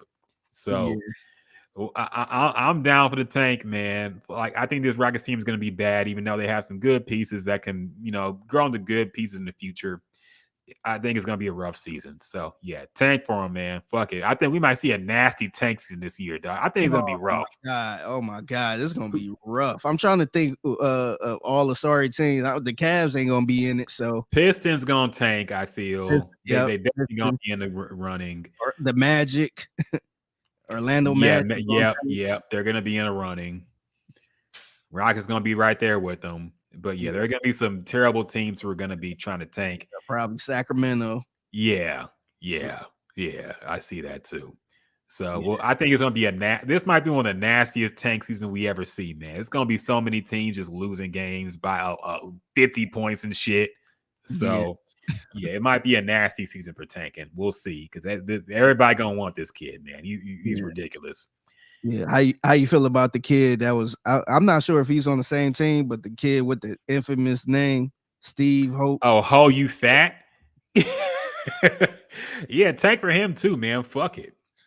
Like, I want Ho, you fat on our team, man. We already had LJ Hoes on the Astros. I want Ho, you fat, man. And that the ridiculous thing, I thought it was gonna be pronounced a different way. Apparently, it's actually pronounced "Ho, you fat." Yes, that's fucking hilarious, man. Yeah, I thought it was gonna be like what's the kicker from Atlanta? Yeah, I know you're talking about Young Ho Cool. Young Ho Cool. That's like Young Hoi Cool or something like that. Young Who K or something like that. It's something. But his name is just straight up actually Ho you fat. Dog. Can you imagine fucking Kevin Harlan? Ho you fat for 3. Mike Breen, Ho you fat for 3. Bang. Bang. Yes. Ho you fat. I hope he's a baller, man, because that name is too fucking funny. I wonder if the league's gonna pressure him to change it. Yeah, I actually did a little Wikipedia search on him, and he like 33. He like our age. Oh wow. Yeah, so I don't think he going. Yeah, he ain't gonna make it, man. Yeah, I think he just play overseas. Oh, okay. Dog, he's 34 years old, nigga. He's as old as you, man. Yeah, older than me. Steve Ho, you fat. And he's Steve with 2 E's at the beginning. STEEVE, Ho, you fat. Would you buy one of his jerseys? Of course. 100%, man. But then everybody would, and then it would look like some weird shit with everybody in the city wearing Ho, you fat jerseys. Yeah. But I do wonder if the league would pressure him to change his name if he actually made it in, because you can't be having that on the jersey, man, with the NBA logo. I know. So I wonder if they might fucking abbreviate his name on the jersey, like HYF. Yeah, that would be HY fat or something like that. Yeah, or they just put fat. Yeah. Yeah, I think they might have to, man, because you know how the NBA is. So yeah. But also Disney running the games too. They can't have a whole you fat player on the court. So yeah. HR says about Victor, heard he had a foot injury already. Worried he'll be another Yao, Odin, Zion, Chet, or Samson with the lower leg issues. I mean, the book ain't written on Zion yet. Zion looked pretty good right now. But everybody else, Chet as well. Chet, come on. Can we get Chet more than one season? He just got hurt now, man. Let's wait before we put him in that category with fucking Yao Ming and Greg Oden. Yeah. But yeah, man. I'm worried about, like, the human body is not meant to be that tall. That's the issue, man. And play at that level. Exactly. 82 games in the season. Of course, they'll rest him for fucking rest days and all that shit. But the human body is not meant to be that tall and mobile. Yeah, he's gonna have knee issues, he's gonna have foot issues, and that's what worries me about him. But if he can stay healthy, man, like I said, he could change a franchise in one season potentially. So we'll see. Balling now too, man. This dude, he had like 37 points. Yeah, 8 for 8 for 3-point line. Yeah, I'm like 4 blocks and fucking rebounds, 8 rebounds, some shit like that. He looked like a creative player from for fucking NBA Live 2001, man. Nah, he's ridiculous, man. Yeah, I mean, I'm not against the tank for him, man. The NBA, I think the NBA lottery system is weird, and you never know. Tanking don't really help you too much. Yeah, they changed it even more now, so the person with the worst record don't have the best chance to get it. Yeah, it's like people in the middle of the pack or something like that. It's not that big of a difference, but it's like the people with the worst record might have maybe a 10% chance to win it or win the first overall pick, and the person that got like the 4th or 5th worst record might have like a 15% chance or 12% chance or something. Yeah. Yeah, they trying to fix it, but they ain't gonna work. Yeah, they're trying to incentivize teams to not just give up and tank, but it never works because teams always tank no matter what. No matter if the percentage is actually not favoring them, they always seem like they're tanking. So, yeah. I don't know, man. HR says, imagine French freak versus Greek freak. Yeah, that was a category on Spank Bang. Dog, I never liked the nickname Greek freak, man. I feel like white and black people have a different definition of the word freak. And the Greek freak don't sound right to me, man. I like calling a man the Greek freak. I ain't gonna lie, man. You know, we work at a sports station, so we hear a lot of terms. I cringe every time where they, you know, whenever somebody talk about an athlete, damn, that guy just a freak. Yeah. I cringe every time, and my mind shouldn't go there. Yes. But every time they, you know, they could be sitting here talking about, you know, LeBron James or something. Yeah, man, that guy just a freak on the court. Yeah. I hate that, man.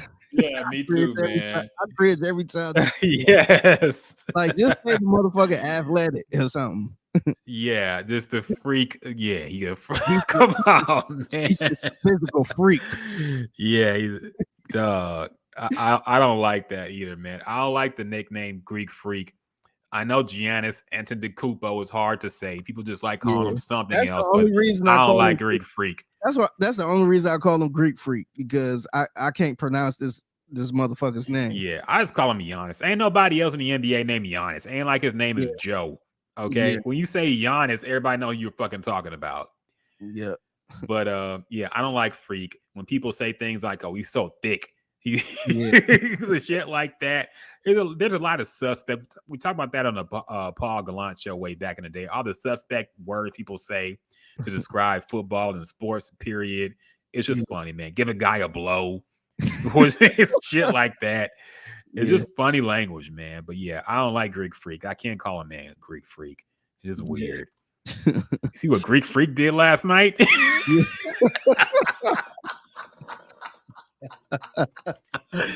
Oh, that's nasty, dog. I can't do it. Wow, he's just a physical freak. Yeah, we can't do it. We can't call this man French freak either. He has to be something else. Yeah, his length. Yeah, length. He's very lengthy. Yeah, I don't like that. Lengthy and girthy. Yeah, he got some good D. Oh man, D kills me, dog. I'd be cracking up on a Texas broadcast. Fucking the D stiffens. What the fuck?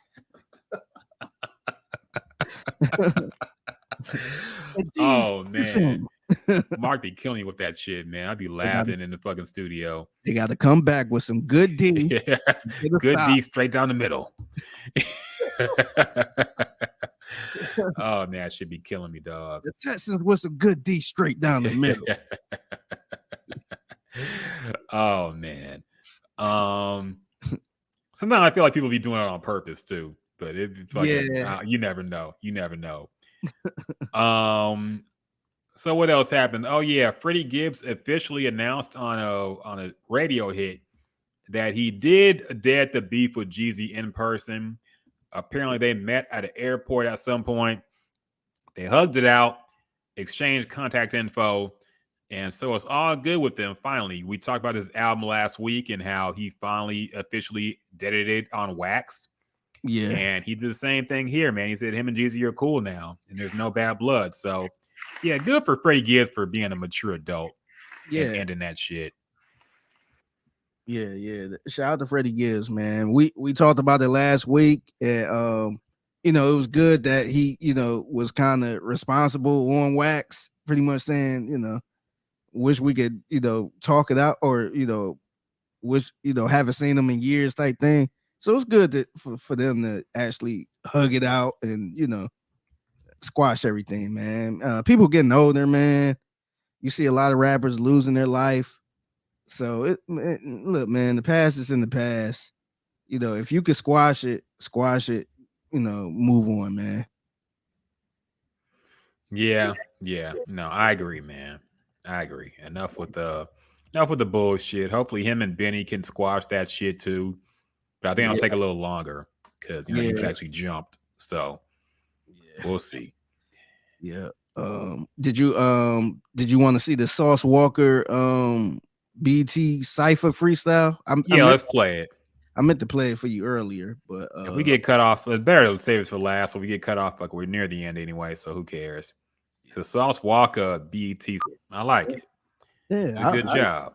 I enjoyed it too. I like the big ass Texas hat. I like how he representing. So yeah. It was dope, man. And also, our friend of the show, KenTheMan, she was on there too, man. Yeah. Got to see KenTheMan. Got to bump that shit as well. Was she on the same beat? Yeah, she was. I think everybody was on this damn beat. P. Okay. Yeah, this was these were the only ciphers I actually sing. So. Okay. Pull it up real quick. But here we go.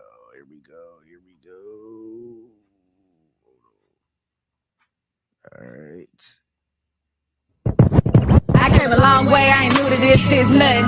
Only thing that changed about me is the car drive and the budget. Now I'm everybody cousin. When I was down bad, they was treating me like I was nothing. I couldn't believe it. When they circle back and say it wasn't. Man, I ain't like crazy. At 19, had my baby. At 23, made a little noise. Not 28, I was real spacious. It's been my year for about 3 years. And it's a blessing just to be here. And they say they meet me at the top, but I'm way light here. Pull away my flight here. It go from LA, then to New York, then back to Houston, then it's a letter, then straight to Kansas. Getting so much bread, I need no space in my pension. It's a part of my life, go keep hating hoes unhappy. Hey, it's been a long ride, like anything. BT, is you shitting in, you best believe they ain't mad at it, they be mad at me. The SoundCloud to the big screen. Look, daddy, I'm on TV, and when they ask me how I did it, said a little patience in a hoop dream. Hey, yo, that word, the $100 pickup. Flex game strong, like I've been doing this. Okay, yeah. Turn that Buffalo girl off, man. We don't represent that. Ain't that girl from Griselda? Wait, Armani, wasn't that Benny girl? I think so. I thought Griselda had like a female artist or something. But wait, who is she? I don't think that was I guess it is. Yeah, I remember they was hyping her up, and I was just like, okay, a female member of Griselda. Okay.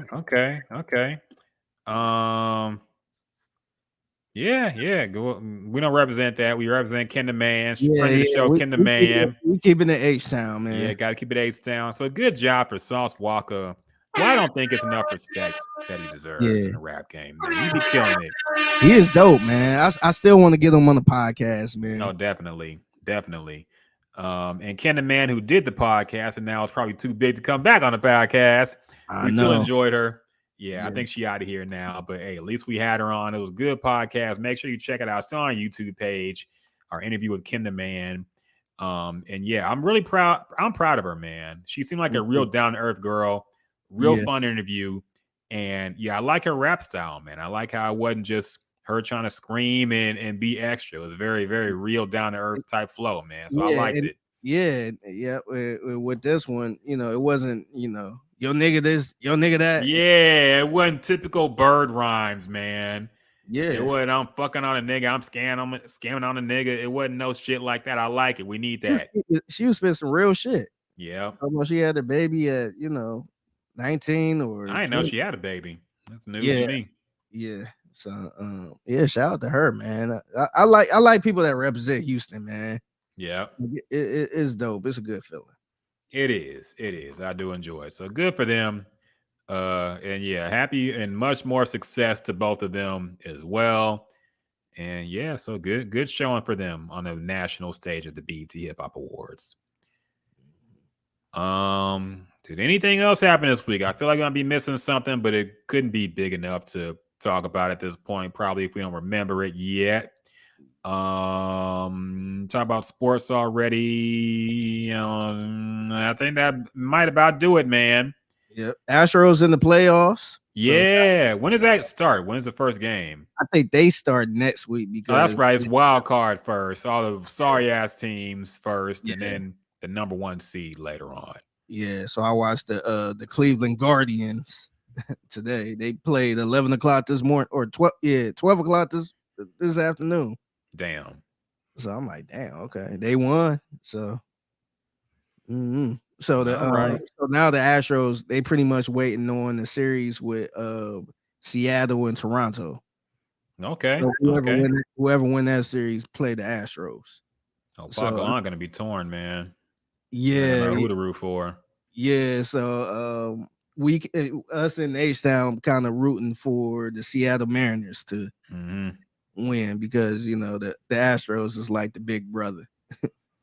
No, yeah, got to put a little bro in place, man. Got to show him what a real winning franchise is. Yeah, smack him in the back of the head a couple times. Like, get your ass out of here.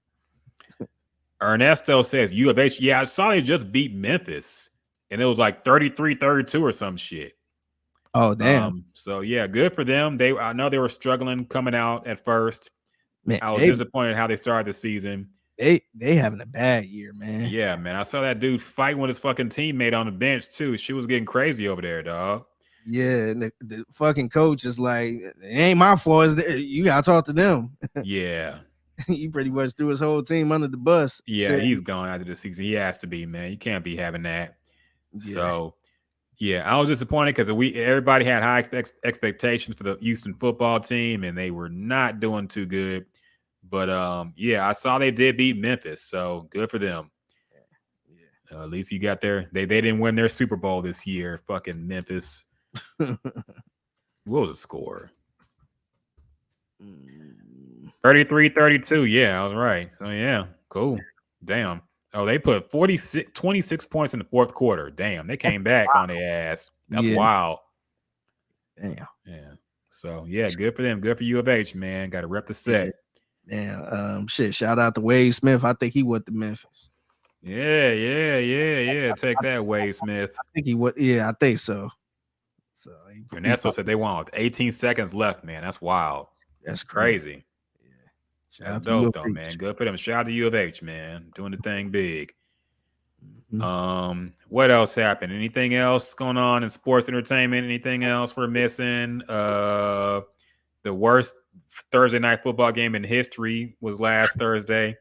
Man, look, man. I feel like I watched way too many Denver Broncos games this year, man. Yeah, what the fuck happened? Why are they always on primetime, man? Yeah, the first game, I think it was their first game of the season. They played Seattle. I think that was on Monday night football or some shit, or Sunday night. It was one of those games. It was a national game. The second game, they played the Texans. That wasn't a good watch either. And then last night, Thursday night, it was like, what the? Like, dog, I would never watch a Denver Bronco game again, man. Like, I'm done watching them. Russell Wilson look ass. He looked terrible, man. Like that looked like that was a bad trade for them. And they paid that man like $250. Yeah. So that looked like a bad trade, man. Yeah. I mean, people are saying like it's already over for them. I think they can turn it around, like with Russell.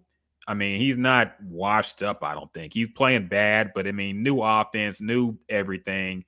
I'll say give him a little bit of time. I'm not ready to say he's over or done and cooked yet, but it looks bad, man. That was an awful team. They were good enough to beat the Texans, though. So there's that. but make the season even worse, man. Dog, it really does, man. Broncos, who look like they ain't got it all right now. They lost the Colts, who look tied like with the Colts. Yeah, tied to the Colts. Yeah. Let me get that straight. Tied with the Colts. Yeah. And then they lost to the Chicago Bears, who Justin Fields look like don't even have an arm. Yeah, man, it's rough, man. If they lose against the Jaguars, I don't know. But Jaguars looking pretty decent themselves, so who knows, man. Yeah. HR says they have several more primetime games left. Like, what happened, man? They played Monday night, man. They played this Monday night. They play again in primetime? Yes. Dog, ridiculous, man. When I tell you I'm done, I'm finished. Look, man, I'm not watching another game with the Denver Broncos, man. Who are they playing? Because that might be like the lowest rated Monday night football game in a while if they put the Broncos on against somebody. Let me check, man, because I seen it again. I'm like, what the like, how are they play the Chargers on Monday? Man. Okay, so yeah, it's gonna be a rough one. I mean, the Chargers pretty good. Justin Herbert balling out there, But yeah, I'll be a tough game to watch, man. I don't know. I can't stand the Broncos on prime time anymore. I can't do it. I can't do it either. Man, I watched 3 games, man. I watched 3 fucking games of the Denver Broncos, man. I am cool on them. Yeah, same here, man. Same here. Can't do it. Broncos country, let's ride. Let's fucking dog. I've been trying to defend Russell Wilson because I feel like people are being way too extra about how, oh, he's so corny and lame and but dog, he looks really out of his mind out there, man. Like he looks like something's wrong with him, but we'll see. HR says networks thought Russ was going to have Denver in contention. Yeah, apparently. I guess they thought they were one piece away from making a serious run, and now obviously they aren't. Yeah, so, I actually thought they was going to be pretty good too. I didn't think they was going to be this bad. So, everybody thought that was a good trade for Denver. Yeah, everybody did, man. They're like, holy shit. They was a quarterback away. All they got was a quarterback away. Right now, man, it looked like they probably should have. And the Seahawks ended up being what they thought the Broncos were going to be. Yes. Like, wow, Geno Smith out here balling, looking like a prime Russell Wilson. So Russell might have been the problem. Maybe, man. Maybe his own teammates seem to shit on him every time they get fucking Richard Sherman and everybody else. They shit on him for no reason. So, okay. Ernesto says the slime ball nominations were weak this week on In the Loop. What do you say to that? Yeah, I agree, man. We actually, so me and Landry both won slime ball of the week. Okay. You want to guess why? What happened? Because so we have a segment on Around the NFL where they Landry and John create like headlines from the past games. So kind of newspaper style. And let me see if I can pull this up. I think I got it.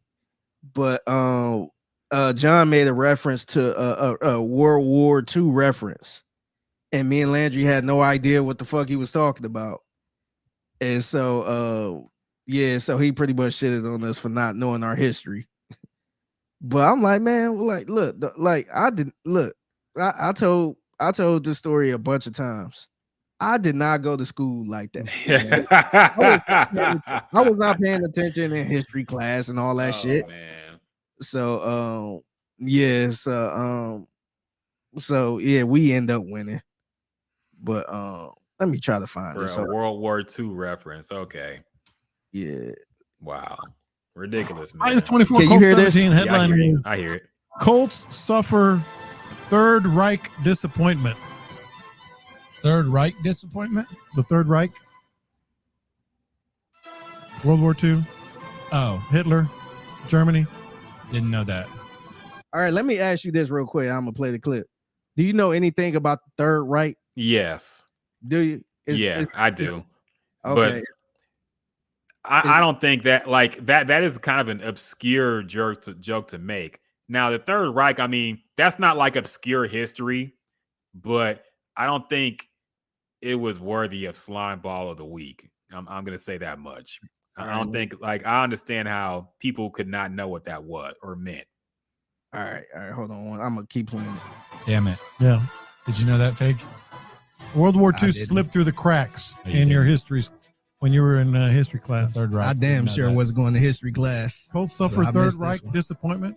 How does World War II and the Third Reich slip through the cracks? The Third Reich. The Third Reich was Hitler's political party, political movement. So you had a Hitler joke as your headline. Yes. Yes. And it's not like this is like this bothers me so much. This is World War II. I know. I'm not going to defend my history knowledge. I'm just going to be honest and say I did not get that. World War II. It's in the past. I don't recall it. World War II is in the past. It's in the past. Don't remember. This is the first ever double whammy slime ball nomination. Figgy Fig and Landry Locker. Yes. Yeah, man. Do you want to hear the other one that was nominated too? Yeah, go ahead. All right, so this one was John Lopez. We kind of caught him in the lie a little bit. Let me see if you could catch this. Mm-hmm. I don't like watching Tom Brady play football anymore. Sorry. I'm with you. I switched to the Red Zone channel repeatedly rather than watch that. I was like, whatever. Plus, it wasn't that exciting a game. It was kind of boring a game. So this is where the lie was. So Tom Brady, it was a game between Tom Brady and Aaron Rodgers, mm-hmm. and it was on Sunday Night Football. Mm-hmm. And John said, yeah, it wasn't that really interesting. So he I turned on Red Zone on Sunday Night Football. He just switched it back to Red Zone. Yes. What the fuck? For people who don't get it, there's no Red Zone only is on when a bunch of NBA or NFL games are on Sunday. Night Football is on. That's it. That's the only NFL game on. So there's no Red Zone. So it's like, what did you switch to? You say you switched to Red Zone. So yeah, but he didn't watch the game. Period. He was in bed, sleep. Yeah, or fucking looking at Spank Bang or some shit, man. He wasn't on no fucking watching no Green Bay, Tampa Bay Buccaneers game. Yeah, so he tried to defend himself. He said he misspoke and he just watched something else. But it's like, nah, man, like I misspeak a lot. I ain't sitting there saying, yeah, the game wasn't interesting, so I switched to Red. I kept watching Red Zone or. Like, nah, if the game wasn't that interesting, I'm like, man, I went to bed or I started watching the movie. Yeah. So yeah, it was just those. Like just say you didn't watch it. Or say I turned it off. Don't say I switched to Red Zone. I'm like, okay, whatever. Yeah. So Ernesto, yeah, I agree with you. The nominations were a little weak this week. And I would say I didn't deserve that, man. Like, see, people are all like I know a little bit about history. I've read and watched documentaries. But I don't think a lot of it is like shit that we definitely need to know. Like it's insightful and it's interesting to know like of a time when the world was literally at war. But it's not like that shit affects your daily life, man. Let's fucking be real, man. It's not like some need to know shit to where, and people always say, if you don't know your history, you're doomed to repeat it. What is me knowing about fucking World War II gonna make me repeat some World War II mistakes, man? Let's be real, dog. We live in a completely different era and age. Look, it's interesting to know that shit, but it's not a fucking requirement, okay? Yeah. The niggas got enough shit to worry about, trying to put food in their plate, trying to pay rent. Dog, like some real problems, man. Who gives a fuck? No, I was poor, man. I was over here trying to survive, man. Nigga was trying to hustle outside. You talking about the Third Reich? Yeah, I should know about the Third Reich, man. Is the Third Reich gonna make me some fucking money? Like, just imagine I'm on the block and like, y'all niggas don't know about the Third Reich. like, all right, like, look, man, look. I'll take it. Like, if I could go back in time and pay attention to everything, I would. I would take school way more serious. But I ain't about to sit here and act like, oh yeah, you know, I was paying attention about the Cold War and all this other shit. I'm like, man, I didn't care about that, man. Yeah. Like you know, I think if you're into all of that, that's cool. But I ain't about to sit here and be like, yeah, you know, I need to go back in time so I can pay attention. I need to know about this. Like right now, I wish I knew I wish I paid attention to Spanish because I damn near need Spanish living in Houston. But like I ain't never once sat here and say, dang man, you know, I need to do some more research on, you know, on the Cold War. Let me do my research so I can, like, that's, to me, that would probably give me more knowledge or, you know, little stuff like that, especially if it's interesting. But I don't necessarily need to know that. Dog, on the scale of things people need to know if they don't, the Third Reich is pretty low, let's be honest. Like, have you ever seen those TikTok and YouTube skits where people go to a college campus and ask kids like some basic ass questions they don't know? Yeah. And they're like, they're lost. They're like, how many states are in America? They don't know, dog. Like shit like that. And they're college students, man. Like, at least you hadn't gone to college like that, so you can understand. But these are people at fucking UCLA, nigga. Like, and real shit, colleges don't know this shit, man. Yeah, and shit, I know that. Yeah, so like some things, like I'm not gonna shame nobody for not knowing about the Third Reich, man. There's certain things you should definitely know, like who's the president 2 terms ago, shit like that. Yeah, fucking things like that. But I'm not gonna shame nobody for not knowing about that because there's worse things people don't know about, man. So yeah, it's ridiculous. Man, I'm 34, just turned 34 today. And I'm doing. I've been doing just fine without knowing about the Third Reich. Doing just fine. I'm not missing anything, man. Yeah, that was just John Lopez being on his old boomer, getting his old boomer takes off. But that is what it is. Of course, you get the people. You're not real American if you don't know about that. I'm like, all right, bro. Like, I know how to fucking hustle, man. I know about the American dream. That's what matters, man. Yeah. Okay. Like I know how to make some money, man. Like I ain't go to school. Look, I got to where I got to now without going to college. Like, can you do that? Anytime people try to shame you, play them the Cameron rant from Killer Season where he talks about college being a hustle and nobody needs to go there. Okay, just play them that. Okay, Cameron explains it better than anybody else could. Go to school, get an education. Go to college. About $30,000. Now you got to pay this. How you supposed to stay fresh? How you gonna get fly? So that was weak for that. Don't try to shame Figgy Fig, especially on his birthday weekend. Don't give Figgy Fig no slime ball of the week on his birthday week. Shit, what you doing, John Lopez? No, goofy ass. So I think that might about do it for this podcast, man. I don't think we have anything else. I'm scrolling the timeline, seeing if we missed anything happened tonight while we were podcasting. I don't see anything too important. So, yeah, man. I think that about wraps things up here. Yeah. Go ahead. HR said Third Reich ain't paying no bills. Damn right, man. It's not, man. Like, I think people need to realize, too, like the one thing good about our show is we come from all 3 different walks of life. Mm-hmm. Like me growing up, we always worried about getting a job, making some money. We was not worried about no Third Reich, knowing the history of the Cold World War or the World War II and all that shit. Like my mom would be like, "Is that gonna make you some money?" So yeah, like we come from different walks of life, man. Look, I'm ashamed to say, but education wasn't like the first option in my family. It was more trying to make money. Yeah, no, 100%, man. Yeah, I don't like people getting a high horse trying to shame people for not knowing things. You don't know people's situation. Everybody's different. But anyway, on the Jim Juice podcast, we accept all walks of life, nerd and hustler alike. So we have no problem with anybody. We don't judge. We don't do those things here, man. So we good.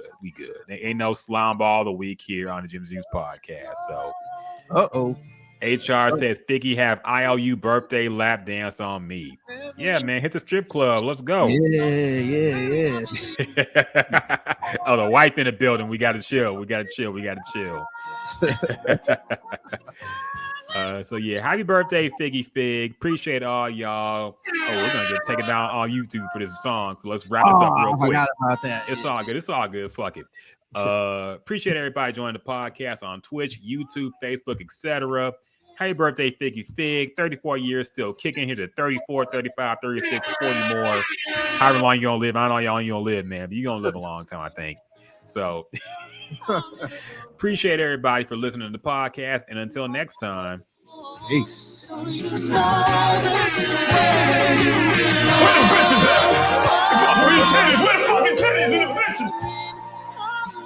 Damn, I ain't mean to play that on Anita Baker. Nah, that's all good. I don't think it kicked us off, at least.